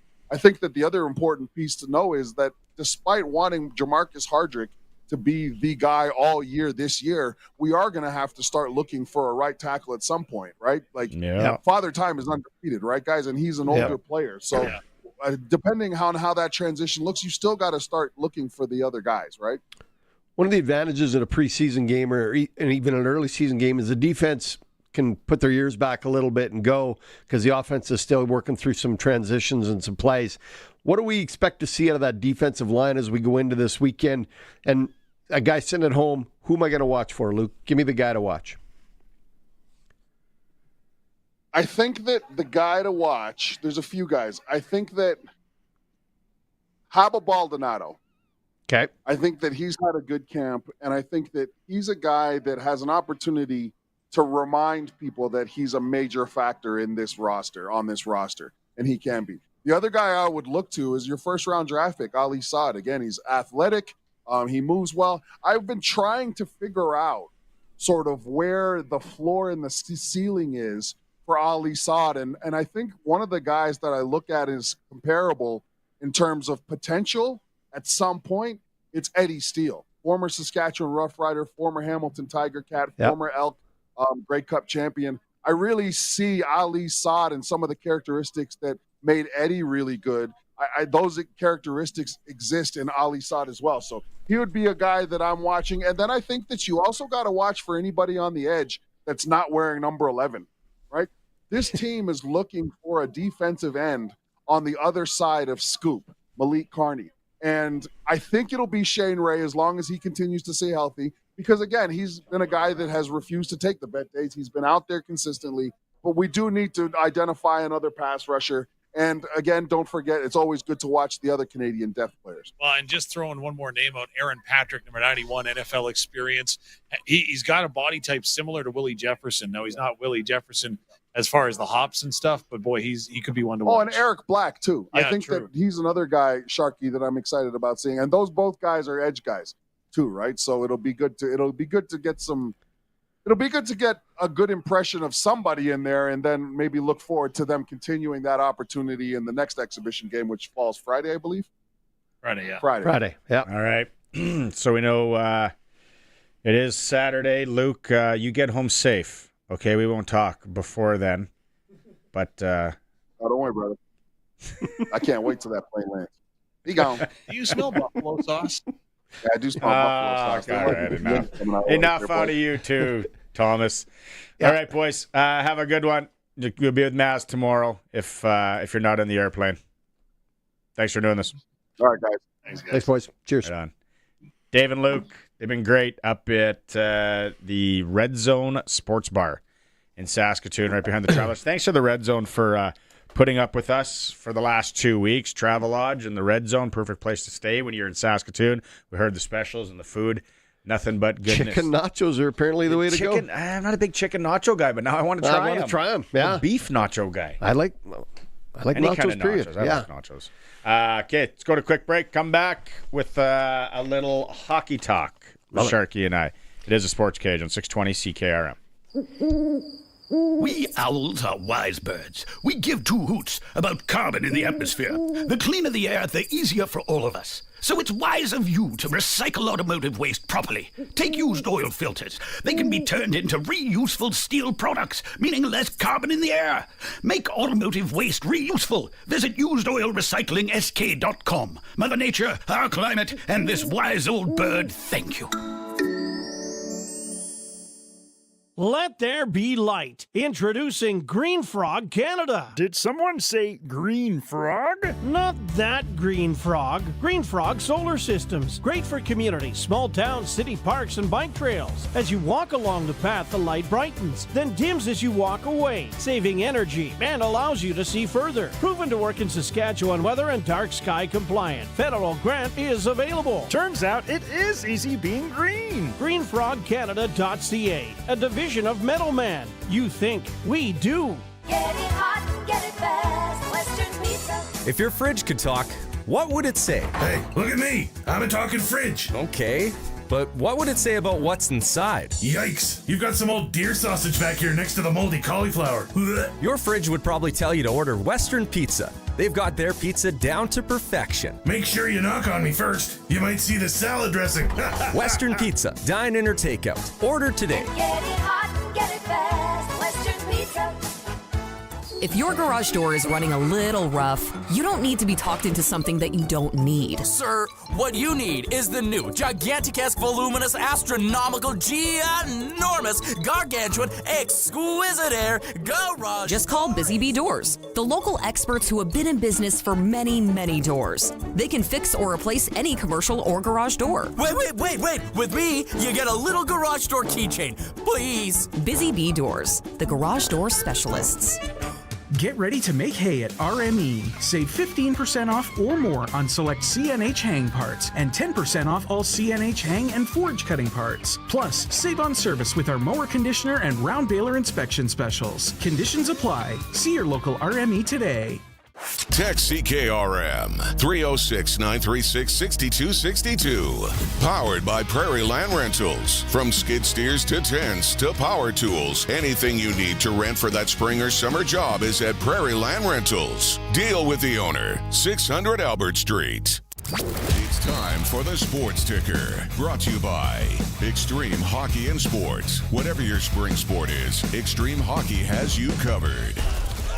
6:10 is puck drop. Allegedly, Florida back in Carolina. Florida leads the series 1-0. Florida is the underdog on the money lines that I'm looking at tonight. Brendan Shanahan. I still might take him. That whole thing's done in Toronto. His contract will not be renewed with the Toronto Maple Leafs. Blue Jays won today in extra innings, playing a little Hawaiian breakfast special against the San Diego Padres. Don't forget, Regina Red Sox open up May 29th at Curry Field versus Swift Current when we're talking hardball. And then NBA tonight, OKC up 1-0.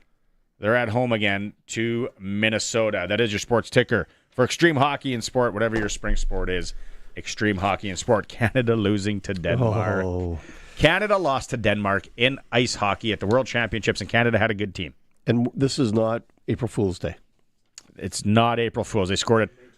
They scored with 49 seconds left was the winner. They scored with 2:17 left to tie it. Binnington played good. It was 0-0 in the third. I turned it on. Here, I'm just like, what? Yeah. How are we being held off the score sheet? And then they had Ehlers. And then other than that, a bunch of guys that you would think. One other NHL guy. Sven Butenshaw? No, he's German. I just love that name. Buddy, like none of the names resonated, except they did have a guy that played AHL at 6'7", 258 a couple of years ago. What? What kind of skates are you using? That what kind of stick do you have? I have the same one as Chara. Chara. Yeah. Yeah, so Canada losing there. I can't believe it. If you go back and listen anything podcast form, or you can watch it, we had our Indigenous Sports Spotlight today. We kind of went back and talked some Memorial Cup memories from 1989 for all you Swift Current Bronco fans when they beat the Saskatoon Blades up in Saskatoon with Kimby Daniels. Great interview. And all those Indigenous Spotlights are brought to you by Freeze Tallman Lumber in Fort Capel and Regina, where right now they have a composite decking sale. If you're looking for composite decking, now is the time to buy. But if you wanted to go to the barbecue, it was today and you missed it. Oh, do they put on a nice They do barbecue. A nice job. Over close to 400 burgers. That's all. Yeah. Mind you, that could have been 200 guys. Shout out to John, Derek, Mark, Jay, Alicia, Kim, Raylan, Andy, Maddie, and Cam in Fort Capel. And Jeff from Cal Tire for bringing the Jeff barbecue. from Cal Tire. Yeah. He'll be smelling like barbecue for a week. Did a good job, Jeff. Yeah. Shout out to you. Okay, we're going to come back. We're going to talk Prairie Golf Gems, one of the local courses in the valley. Beautiful. It's a new future here, brought to you by Flooring Superstore, the same company that brings you every Thursday. We're 25% off right now across the board at Flooring Superstore Regina. I got to get the missus and get over there. It is a Sports Cage, streaming at sportscage.com. Rider Nation lives on 620 CKRM. I'm Dave Thomas, voice of the Saskatchewan Roughriders. Saturday is game day as the Riders take on the Winnipeg Blue Bombers. Countdown to kickoff with Justin Dunk and Tegan Whitco is at 11. The pregame show's at 1 and kickoff with Luke Mullender and I is at 2. Saskatchewan Roughrider football on the Cooperators Rider Broadcast Network is brought to you by Young's Equipment, GMS Insurance, and PlayNow.com. Stream every moment of Rider football at Sportscage.com. Burning the candle at both ends? What a weird saying. What if there's no wick at the bottom end? So many questions. But what I don't question is where I get my tires. When your vehicle needs the right tires, see your local Cooper tire dealer. Your local Cooper tire dealer carries Cooper Discoverer Road and Trail AT tires. They have a durable tread that helps resist cutting, cracking, and tearing that occurs on rough trails. Ask your local Cooper tire dealer about Cooper Discoverer Road and Trail AT tires today. 108 years, 10,200 storms, 63.4 billion insured. Yeah, this definitely ain't their first rodeo. Municipal Hail Insurance, Prairie Roots, Local Trust, Saskatchewan Proud, and providing coverage at cost. Without fail, Municipal Hail gives accurate and timely loss adjustments and prompt payments, cost-effectively reducing your risk. Storms are unpredictable. Municipal Hail Insurance isn't. municipalhail.ca. He's at it again. Matt's sharpening his pencil to save you money at Matt's Furniture. Now till June 4th, it's Maytag month. Buy any 2 qualifying Maytag major kitchen appliances and save an extra $150. Buy 3 or more and save an extra $300. Buy any 4 eligible Maytag kitchen appliances and save an extra $400. And buy any Maytag eligible washer and dryer pair and save an extra $100. See in store for all the details. Matt's Furniture in Fort Capel, Kamsack, Melville, and Foam Lake, or online at mattsfurniture.ca. Let's get out on the water. Now is the best time of year to buy a boat or pontoon at Kevin's Marine. Cast a line in a Lund fishing boat. Take the family out on a Four Winds boat. Or head out on a pontoon by Harris or Crest. Powered by Mercury Motors at the lowest prices of the year. There are manufacturer's rebates, dealer discounts, and low payment financing on a great selection of boats and pontoons. Plus Shoremaster aluminum docks and lifts. Kevin's Marine in Fort Capel. Enjoy your summer. Get out on the water. Stop by or shop online at kevinsmarine.com. Employee pricing has arrived at Crestview Chrysler with the 100 Years in Canada event. That means $99 per week on a new 2025 Jeep Compass. Financing as low as 0% for 72 months on select Ram 1500s. Save up to $26,000 on the new Dodge Durango Hellcat. Or get into a new 2024 Dodge Hornet for as low as $38,995. Take your pick, boss. It's employee pricing. Only for a limited time at Crestview Chrysler Dodge Jeep Ram. Don't miss a minute of Sportscage. Podcasts are posted at sportscage.com. 620 CKRM. Welcome back to the Sports Cage. It is time to showcase some of the area's top golf courses, some of the province's top golf courses. If you got one that we should showcase, drop us a line, 936-6262, Prairie Land Rentals text line, and we'll look into that. Prairie Golf Gems is brought to you by Trent Dickin, who knows a thing about golfing, likes to play, and his experienced team at Flooring Superstore Regina on Park Street, celebrating over 30 years of business. Anything you need for flooring in the house, at the cabin, they are local. They've always been here. They support local a ton. You can visit Trent and his team at Flooring Superstore Regina. All right, with us is PGA Canada head professional at Deer Valley Golf Club, John Greeno. John, it's probably looking really good out there, as all golf courses, I think, in Saskatchewan, with the amount of snow we had. Golf courses came out and wintered really well. Probably the same in Deer Valley? Yeah, no, we came through quite impressively. The golf course opened up a week earlier than normal. We were actually the first course open in Regina, which is new for us. And, we were excited to see golfers early in the season. The snow definitely helped. And then the rains we've had over the last couple weeks here have really greened things up. And got to give a big assist to Mother Nature on this one. You know, there's a lot of people that travel into Regina, whether it's for Rider games or whatever, and maybe they haven't played Deer Valley or they haven't played it in a while. But really, the setting in the Valley is second to none. Yeah, it's pretty unique. Like, we get a lot of out-of-town play. People coming from out of province and even from, kind of northern Saskatchewan. And it's all flat until you get to the parking lot, and then you come down the hill. And a lot of out-of-towners, they kind of have their eyes wide open when they come down and see us in the pro shop. So it's a unique landscape and presents some pretty spectacular views. Also, you got the deck, the full dining. If after you're around, if you just want to sit and have a pint or a bite to eat, the clubhouse is a nice setting as well. Yeah, like it's a good 180 degrees of just absolute beauty when you're sitting on that deck. So we get quite a few groups come out just to use the clubhouse facilities. They don't even golf, but it's a unique spot to sit and have brunch or have a drink with a friend. What can you tell us about, maybe people we're still a little bit early in the season here, but maybe people are looking to grab a membership. You guys do have some flexible membership opportunities, and then just, tee times and rates in general. What are the rates? What are the twilight rates, stuff like that? Yeah, so I'll start with rates. So like our weekday, we've got a weekday rate and a weekend rate. And we're at full rates now. The golf course is in fantastic shape. Our weekend rate is $78 plus cart. All green fees include driving range privileges, which is unique. So we see quite a few golfers come out and spend some time with us well before their round. We do sell range time if you're not golfing with us that day, but we don't sell buckets. We just sell time on the range, which is kind of cool.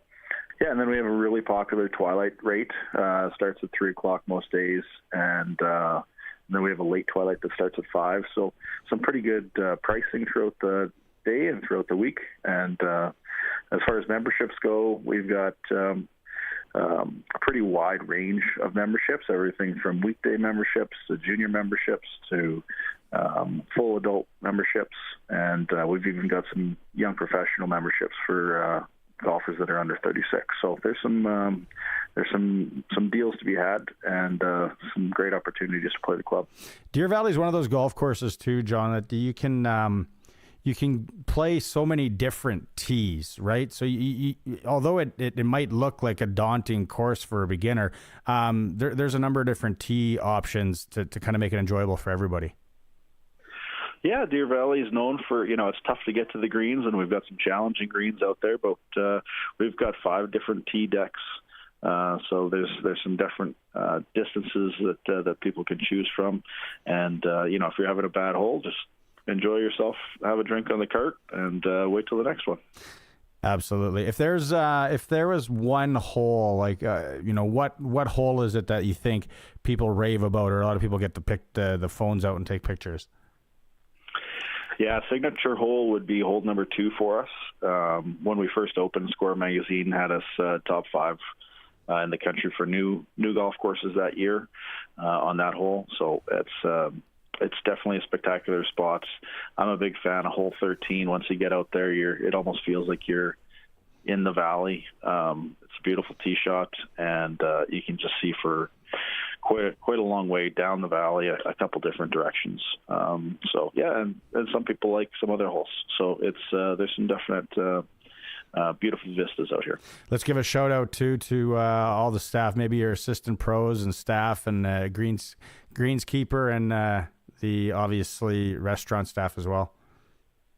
Yeah, our assistant professional team is Sam Wells right now. We've got John Warner coming on board shortly. And they do a fantastic job with lessons and club fittings. And we've brought in a great selection in the pro shop. We kind of have a bit of a boutique feel, but some unique pieces. Tim Barry and his team on the superintendent side of things are they've been working their butts off, and to get us open earlier than ever was really impressive. And just keep working on the golf course every year, making it better. And we've got Bieta Klein from Valley Girls Catering. Their whole team is fantastic in the lounge, and they put on some pretty good specials. I get a chance to eat once or twice a day here, and I'm never sick of the food. So, and then it's obviously it's always a great place to host an event if somebody's looking to host something this year. Yeah, we do quite a number of outside events, whether that's tournaments or weddings. We're just completing an upgrade to one of our facilities so that we'll be kind of getting into the wedding game. So that'll host up to 200 people here starting in June, and all of our tournaments will be down in our tournament pavilion. So making some upgrades on the golf course that way. But yeah, we get lots of, that charity scramble or work tournament or stag. They like to come out and have some fun with us. All right, all the information is at deervalleygolf.ca. John, thanks so much for doing this, and continued success out there. Yeah, appreciate your support, and good luck. Again, if you have a golf course that you think we should showcase, give a shout out to on our Prairie Golf Gems for Flooring Superstore. Hit us a line, 936-6262. And we will try and get to that here over the next few weeks. A lot of courses in Saskatchewan, like we talked about, in fabulous shape because of all the snow we have had, north, south, central. They all look good from what I'm hearing anyway. Prairie Golf Gems brought to you by our friends at Flooring Superstore Regina. Over 30 years in business. If you need anything, flooring, go see the experts at Flooring Superstore in Regina. This is the Sports Cage. We are streaming at sportscage.com. And as always, on the home of local sports in Saskatchewan, 620 CKRM. We are the voice of Saskatchewan. 620 CKRM Regina, a Harvard media station.